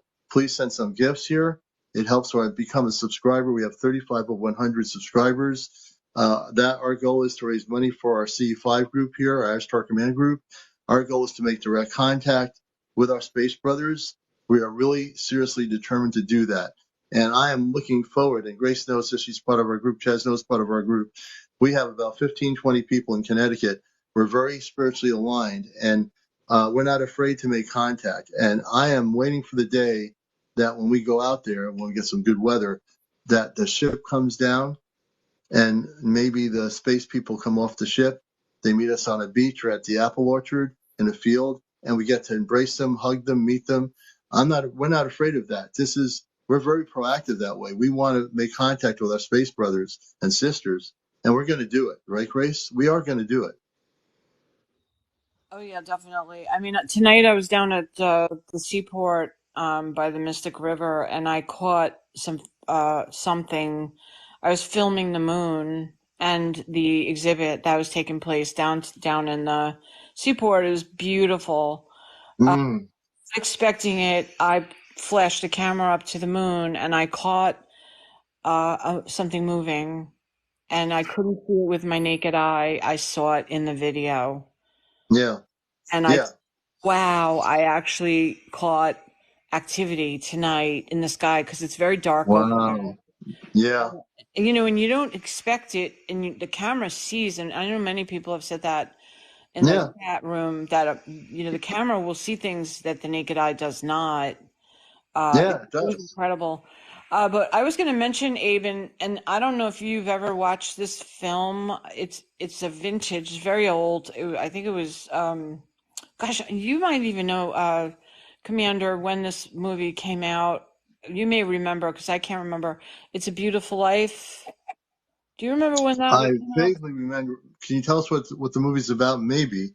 Okay, Veronica, thank you for the roses. Thank you. so It's a Beautiful Life. I think it was Jimmy Stewart that was in it, as the main character, and he Thank you, basically, Tricia. I watch it every Christmas because it basically, the idea is that the theme is that this gentleman realizes how important his life is to others. And I know that James talks about this as well many times when he's in the chat. He's not down the rabbit hole, he's not here tonight. Right. I know he's listening now.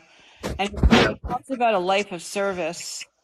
But in this film, It's a Beautiful Life, or It's a Wonderful Life. That's what it's called. Thank you, Wonderful Life. Carolyn. Okay.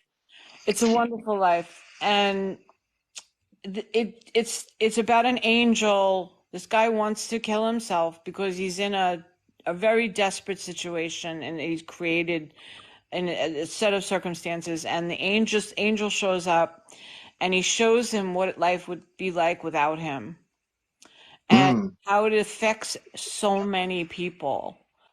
And it is, to me, it's just, first of all, it's just a really, it's black and white. It takes place during winter, Christmas time. It's just I have seen that, magical. actually. It's a magical film. I mean, I just find it to be like, the point of it is, for me, drives us home, because we all suffer, I think, to a point from that voice, that the job of the ego, you know, is to just kind of rip us up, rip us down, tear us down. And, you know, we all battle that. We all have those, you know, voices inside of us. And I think for me, learning about rewiring and redirecting thoughts is huge. You know, like you were saying now, Abin, about how you now have a dialogue with yourself every day that's more positive. I mean, if you find yourself going to, or anybody, even myself, if I find myself going down to a place that's negative or condescending or condescending, I will like go, oh, look at that beautiful tree, or oh, look at the sky. And you know, when you can't find something that's beautiful and you look at the world and go, oh my God, everything is so crazy. I go, look at the sky. You know, just look at the sky, people. It's incredible. And yeah, and Beautiful Mind says, be aware of self-talk. Watch the dialogue. It's really, really, really key to decoding, you know, that ascension and growth and development. And we can really take huge steps forward. Hello. And hey, Hello, how are you Divine guys? Soul, welcome to the show. Can you turn your camera on your screen? Do you know how to do that? Hold on. We like to have people's real faces shown on here. I am at 960 people in my room. No. Oh yeah. Now, Everybody follow, by the way. Follow Grace. Skip to Grace. How many followers do you have now? I'm like 969, 959 right now. So everybody follow her, because if she gets to 1,000, you can actually see her beautiful being and without just a screen picture. So And everybody give her a follow while you're watching the show. I'm sorry. follow Hey, everybody. Divine Soul, welcome to the show. Meet Abin. Abin's a new friend of our show. Meet Abin. Say hello to Hello, him. Abin. Hi. Hi, my name is Carla. I'm from Brazil. Oh, okay, Carla in Brazil. I was Welcome. listening to Skip Grace. Hi, honey. How are Grace. you? Hi, honey. How are you? I'm well, thank you. Welcome in. Thanks a million. I was just listening to you, and I think you're absolutely right. This world, it's being so much distraction and makes people hate each other and people be against each other, and it's so much information regards to UFOs, governments, wars, and everything that I don't have a television. I Hmm. live in the middle of the woods and in a small farm, and I've been listening to lives regards to Palestinians and Israel, and it's like it's so much hatred, Mm-hmm. and people Mm-hmm. are just hating each other, and it's Mm-hmm. so much distraction that we do have to do what Grace is saying. We have to find a place in our mind to keep our sanity, because Mm-hmm. that's what the people above that have this, they Mm-hmm. want us go cuckoo, and they're managing. They Mm-hmm. actually managing that for the majority of the people that doesn't have a spiritual guidance Mm-hmm. and peace of mind, and look for something positive instead of just focusing on the negative, because Mm-hmm. everything that's going on, these wars, it's everything, it's about money. It's Mm-hmm. nothing to do against this to that to that to that. It's everything, it's about the big people doing the laundry thing, you Mm-hmm. know. And we go to work the 9 to 5, and we have to pay our tax in the end of the year, and we have to pay our tax on the houses and the cars for the roads and everything. And they're just sitting there above and making us, the world, hate each other. In Mm-hmm. Brazil, in here, thank God, is not like this. People are very more chilled, and they don't get involved, like even in the elections, like Mm-hmm. we don't discuss if you voted in so and I voted in so. I respect who you voted, they respect me who I voted for, and it's not a conflict and doesn't turn into an argument. Mm-hmm. I live in a very good neighborhood that everybody gets along and everybody helps each other. So Grace is actually right. It's like we have to focus on the good, Mm-hmm. because if we continue to focus on the bad, the mental health issue and suicide, SH awareness, is Mm-hmm. so high at the moment for men and women, because it's so much badness that people just they can't take it anymore.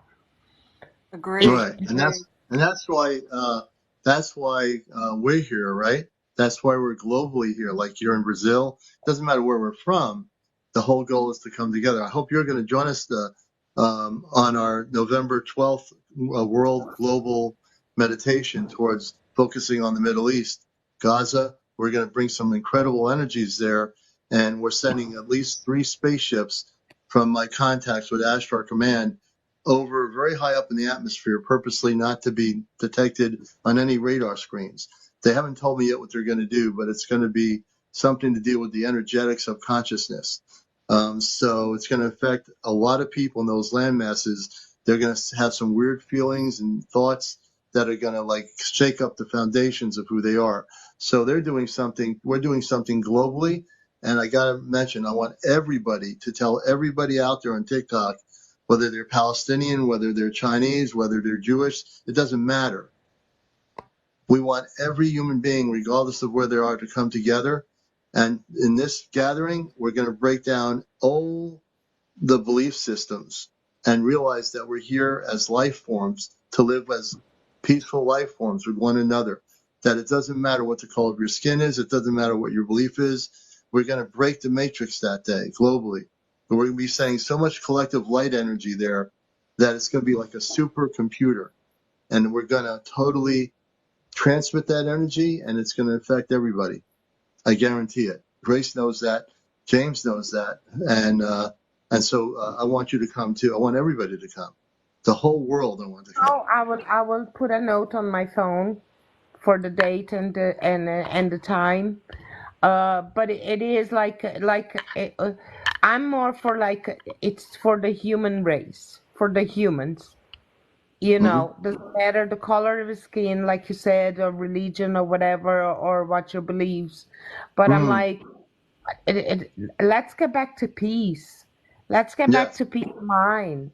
Like, you go to a restaurant and you see a couple sitting down and they're both of on the phone, and I'm looking at them and I'm going, are they talking through WhatsApp or Right. something?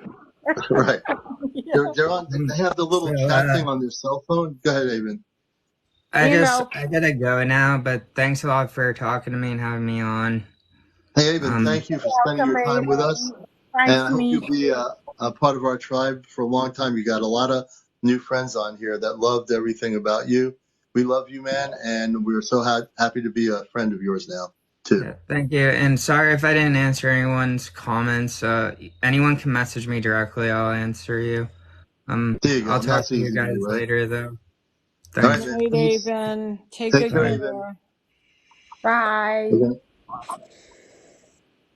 All right. Wow, what an And that was amazing Abin. soul. And that was a really, so when people, I got to say this, when I do interviews, sometimes we'll be guided to have 3 or 4 people on. But when Abin came on, I knew I was going to have to keep him on. And I really did not ignore anybody here, but he had a story to tell, and we needed to have him share that story, and sometimes you have to be a good listener. The good news, because I've done radio for so many years and I do workshops where I take people off planet, I'm a good listener. And people have to learn sometimes patience. Patient, the old word patience is a virtue. The reason why we have so many conflicts in the world, because people, not everybody, there's a lot of awakened souls here, but there are people out there and billions of humans that have no patience. They're such in a rush to get to nowhere. They're like, I got to go to Yeah. the stock market. I work there. I got to go to Wall Street. I have a job up on the 10th floor or something. Who cares? If that's your reality, then you're stuck in a matrix. If you're not stuck in that reality, and you realize when you get home there's another reality. If you go to Wall Street and you're not the same as all those other people that are like robots, you'll get home and you realize, now I can meditate. Now I can go out to the beach. Now I can go to the mountain and climb and meditate on a hill somewhere. When you realize that you can be all those things, too many people on this planet are going so fast. One of the things I need to share, I've been getting this message from Commander Kadarmanka. He said to me, he says, there are scientists and people on your planet that are creating things to destroy your world. And what he meant by that is that we have people that think they're doing things that are going to make the planet better. Modify things, modify this, modify this. They should leave the earth alone. What Yeah. we're doing is we're messing up the planet. We should leave the earth alone as it is. But what we're trying to do is modify everything, modify food, modify people, clone this, clone that. No, they should not. These people are so intelligent. If they wanted to be that intelligent and be the most paid scientists in the world, those scientists that are doing that should stop doing it. Kadar Manka tells me they need to stop doing this. They're trying to change the patterns of what has been given as a gift to us, and they're messing it up. So yeah, they need to stop doing this. It's just, it was on my mind all day. When he told me this, I said, yeah, you're right. I mean, we've created nuclear weapons that we used on people, like in Hiroshima and Nagasaki, on the planet Earth. That's when the space beings came. After we used the hydrogen bomb, it set off a vibrational pattern that went beyond our Earth, that affected the universe. It affects other vibrational patterns of other planetary systems, and I've got to say it. I mean, and it brings it home to our worldwide meditation. We're messing up the planet because of what you said, Carl, about all this hate in the world. There's a lot of good energy in the world, which is us. There's millions of us, but there's not Yeah, billions of us, right? And I know, and I was going to ask you, I have a feeling you've had some encounters with space people, correct? yeah, Do you realize that? Yes, you have, right? yeah. I knew that, right? I want you to tell us a little bit about your encounters, who they were. Can you tell us? Like I live in the top of a mountain, okay? And I can, in here, near where I live, around, I say an hour and a half drive, Mm-hmm. it has been appeared a lot of UFOs, Mm-hmm. lights and things that people seen it, but everybody's goes like, oh, that's just made up, or that's just computer thing, they done it, don't believe in this and don't believe in that. And I be going, if it is a UFO, my passport is ready, I want to go, take me away. That's right. You want to go. My passport is Stop the ready. thing and stop the earth and take me with you. And people, she's in Brazil, and Brazil also has some. I think there is some. There are some space bases, meaning not Earth based. I think there are space people that have bases in certain areas of Brazil in the remote areas. Do you know anything about that? Have you had experiences with direct encounters from space people? No, I never had encounter, but I can see sometimes because I live in it's very dark where I live. Mm-hmm. So sometimes what I do, I put a blanket outside on the grass. I have two dogs, a cat, a lamb. I light a fire, put a blanket on the ground, and just lay and watch the sky. And I'm going, that's not a star, Right. that's something different. That's not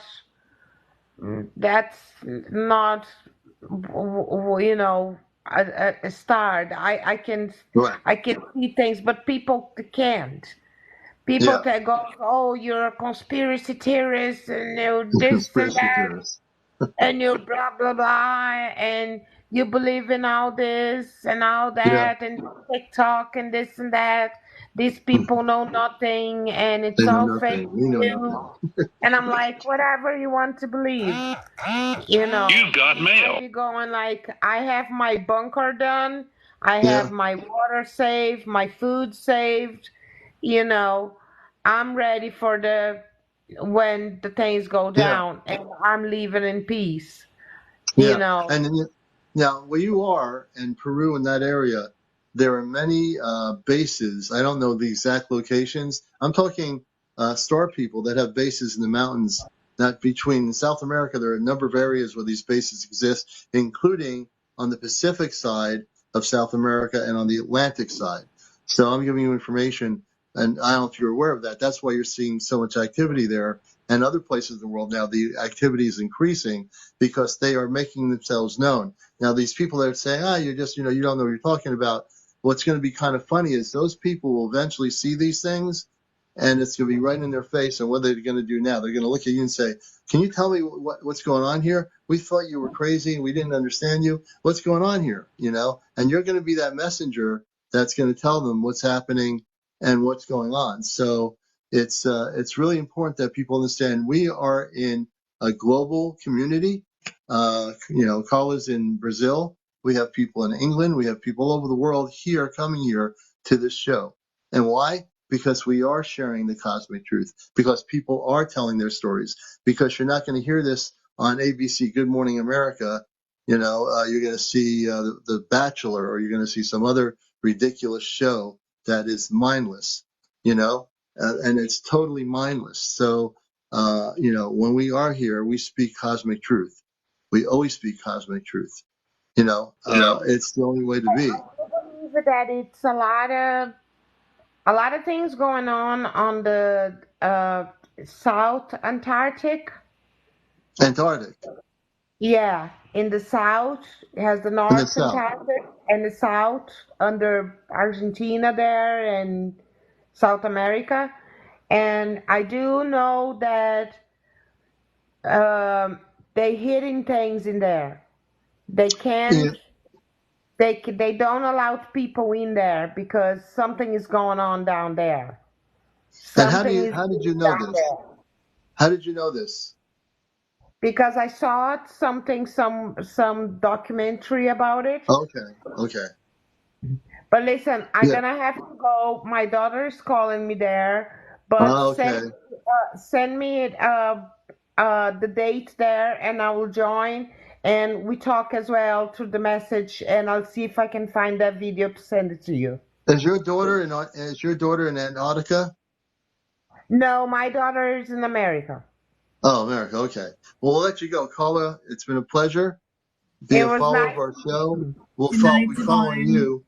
Thank you and so much for Grace. sharing in Brazil. Positive because that's the way it is. That's the way we Yeah, have to keep that's the way going. it's got to Good be. Stay night. You Thank got it. you positive for the because support. we are the chosen ones. We are the ones that are waking up. The rest of the world, they are asleep. Yeah, Thank you. that's Thank true. you. Good night. Bye. God Take care, bless. Carla. Bye-bye. Okay, that was beautiful. And this is what it's about. We have people from Brazil, we have people from England, we have people from all over the place.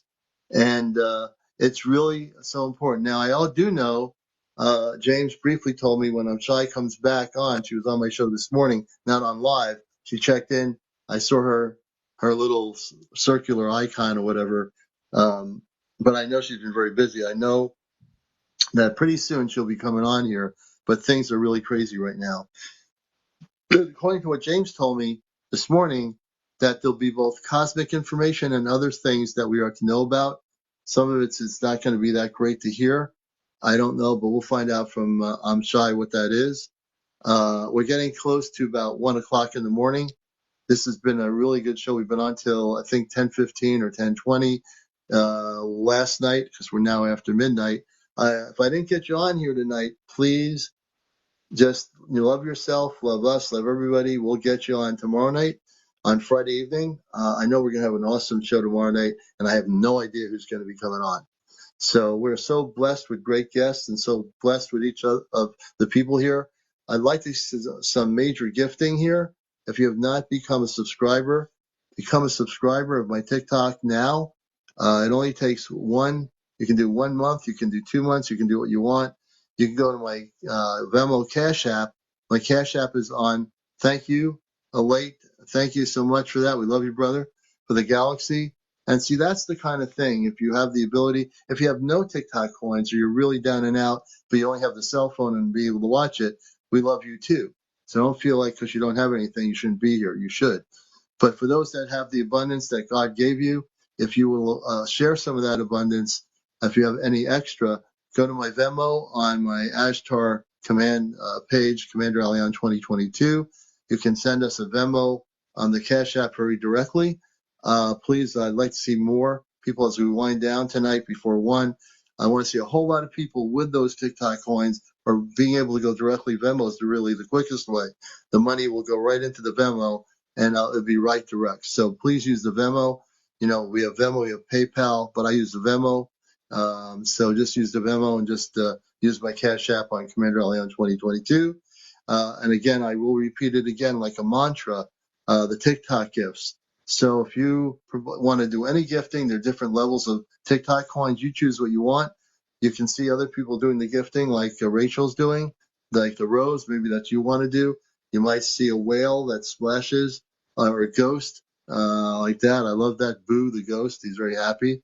So I want to take time as we wind down to get as much gifting as possible. It's been a long show tonight, and we're just happy to be here.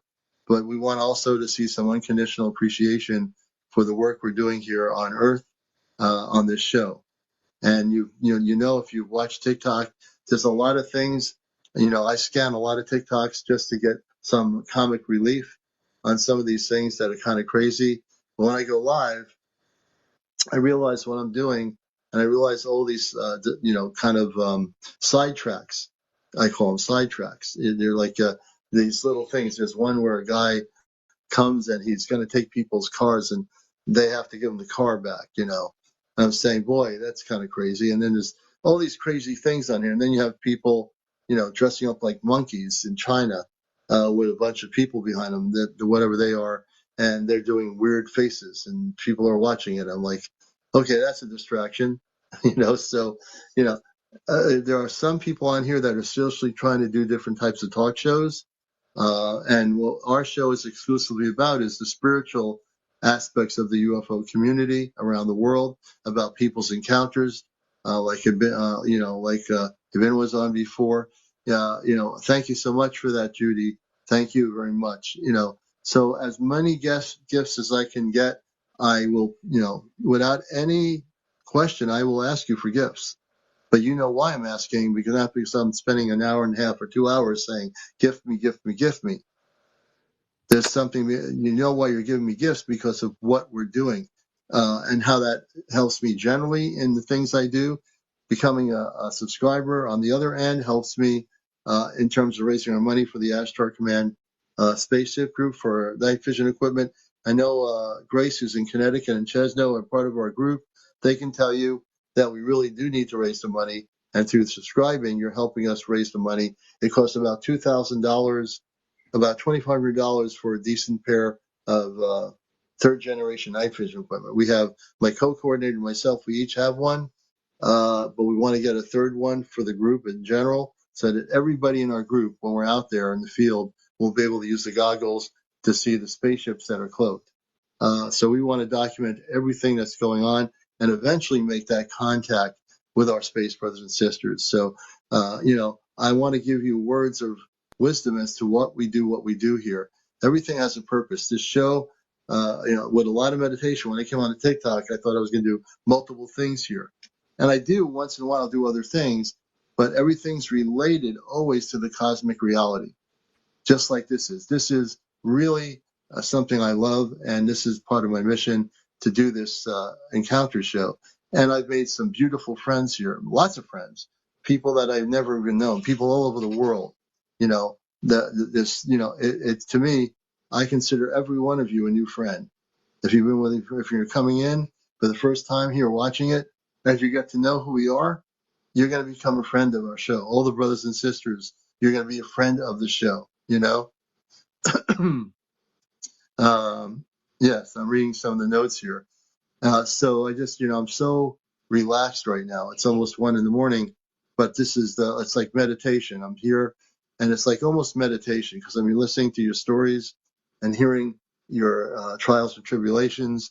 I never know what people's experience is going to be. And a lot of times they get to their cosmic spiritual realm with encounters after they've gone through some very personal things in their lives. I can't count how many people have had experiences with bad relationships, a bad husband, a bad wife, and then they have their spiritual awakening, and they're talking on here from that experience. They go into their experience with space people. So you go from the bad experience to the beautiful experience. Hey, thank you for Buddha Ghost and all the gifting that's going on right now. Thank you. So for me, I take it really, very strongly here that I care about every single person. Do I care more than everybody else do I care more about other people than myself? In some ways, yeah. I care about myself. I have to, but I care more about Mother Earth, which represents every life form on here, than sometimes I care about myself, and if I hear a story, it can get very emotional for me, and probably for other people here. If you're not emotional, then you're not, then what are you? So if you're not emotional, you have to have emotion. You have to have feeling. You have to have heart, right? And Yeah, I agree with you, Commander. yeah, you I do. do. I agree with you. You're absolutely right. You have to have a heart. The heart is the center, I believe. I think Chris said something really interesting. Each is mostly water, maybe a part of water is the liquid state of the water, ice crystals. I feel like, well, look, what are we, 70% water? Or is it Yeah, more? it's somewhere in that area. Yeah.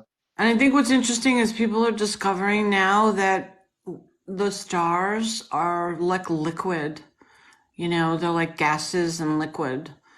And our water system is made up of that same, it's the same substance, it's the same chemical makeup, or I don't think they're that much different from the star systems.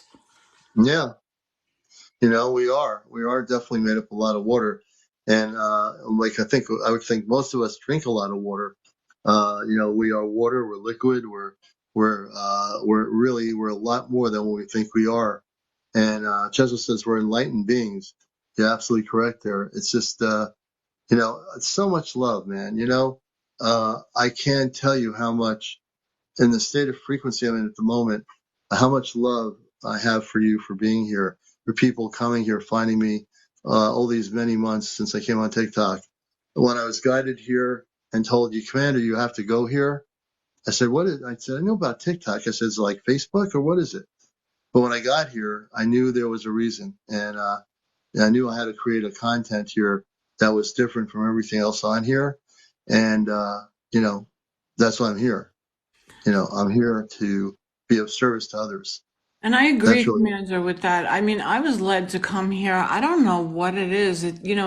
Listen, it's divine guidance in a sense. I mean, if for lack of better words, getting back to the water thing. I mean, there was a scientist who did experiments on water, and I don't know if you've heard of it, where he took droplets of water and he wrote words on the water, and some of the words that he wrote were positive words, and some of the words that he wrote were negative words.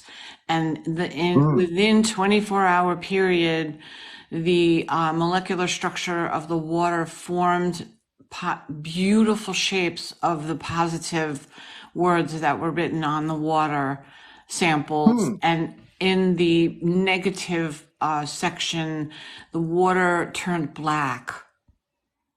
And really interesting. Yep. Wow. I can't recall the name of the scientist. I'm wondering if somebody, Emoto, I think his last name is Emoto. Okay, Julie says Dr. Shin. I don't know who that is. Could it be I don't know that Dr. Shin? Shin. No, I think it was Emoto. His last name is Emoto, or something like that. Yeah. Asian scientist. Okay. He's known for the water experiments. And so just think about what we say, like with our guest we had earlier, Yeah. and everyone in the chat, everyone in the world, what we speak, what our words is, what we speak and think, that gets absorbed.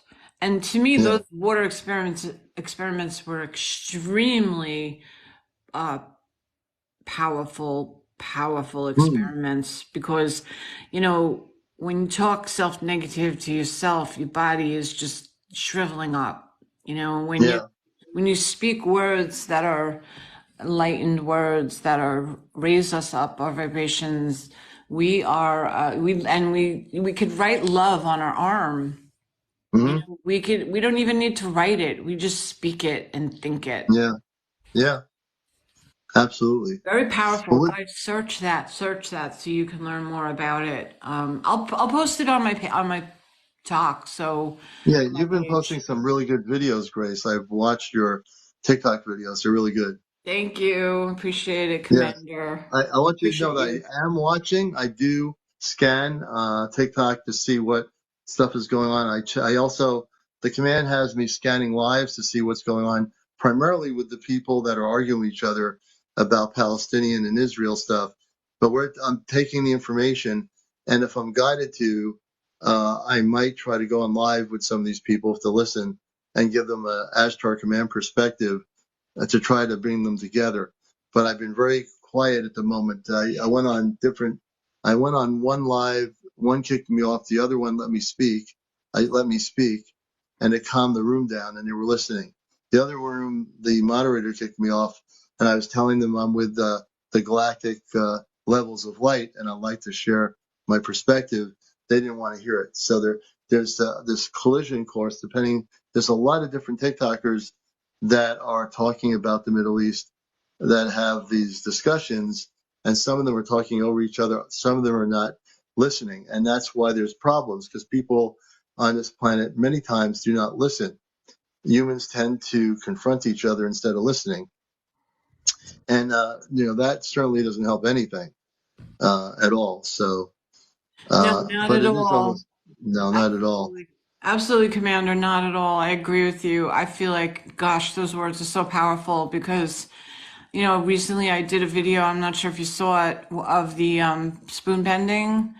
And Hmm. it was not necessarily, the reason I posted it was because I wanted people to see that what their intentions can do. Hmm. Our intentions can bend iron and metal. Imagine what our intentions can do to the world, and That's right. The bending, like Uri Geller was able to bend things just by consciousness. yeah, that's Now, who I what you're learned. I saying is learned from Yuri. I actually Uri Geller, learned yeah. directly from Yuri how to do spoon bending. Yeah, see? Now, if Yuri can do it, all of us can do what I'm going to do, what we're all going to do. If Yuri can bend and Grace can learn how to bend a spoon without touching it, just imagine focusing on consciousness. I'm going to ask everybody, if I'm hoping there are thousands of people on that TikTok. I'm hoping that 20,000 people show up, because evidently TikTok has millions of so-called people that are light workers, that are tagged as light workers, starseed, all those people. So if we can get all those people, if you know other people, like a domino effect, I want every single person here to let 10 or 20 other people know about November 12th, 10 a.m. Eastern, here on TikTok. It'll be an Ashtar Command global event for peace in the mid. It'll be a global, worldwide meditation focused on Gaza and that area. Along that area, we're going to be sending 3 or 4 spaceships, and I want everyone to focus on that consciousness that day. And not only are we meditating, we will be speaking. My voice is losing it. Just let everybody know, because we're going to make some differences here. And when we do this, I don't know if the major media is going to, tune into it or not. They got their own agenda, but it doesn't matter, because we're here coming together to do something greater than ourselves. Without ego, with just pure love, pure heart, we're going to make some major changes that day, that morning. And it's going to reverberate around the planet. But specifically, it's going to reverberate in the Middle East, where the tensions are increasing. I monitor what's going on the news from a very limited perspective of the news, because they don't really show us what's really totally going on. But we know that there are men, women, and children, regardless of where they live, that have been bombed and killed by bombs. And there's no right, it's all wrong. There's no right for people shooting bombs and saying we're targeting the so-called terrorists in Gaza, when in fact they're hitting hospitals, all right? They're hitting homes where people would live. They're hitting people's businesses that had businesses that don't have anymore. Oh, because they're so angry, they have to have a revenge mentality. I'm losing my voice here. When you see the devastation, how would you like somebody shooting a missile and say, we're getting the bad people out of your neighborhood? Well, we have to shoot the bomb there to get to them. We know where they are. We're just going to shoot the bomb. Mm-hmm. No, they don't know where they are. They're just blowing up people's homes. Mm-hmm. You've seen it. That's why we're coming together in light. That's why we're coming together with the Ashtar levels of energy. That's why we're going to make a statement on Sunday, on November 12th. A big statement on TikTok, a big statement on social media. I don't care if you're marching for peace on YouTube. What we're going to do is way greater, not putting anything else lesser. But what we're going to be doing is bringing every single light together to be the light, the shining light. We're not going to be talking the talk. We're going to be walking the walk globally on here. Are you all ready to do that? Are you committed to doing that? I believe you are.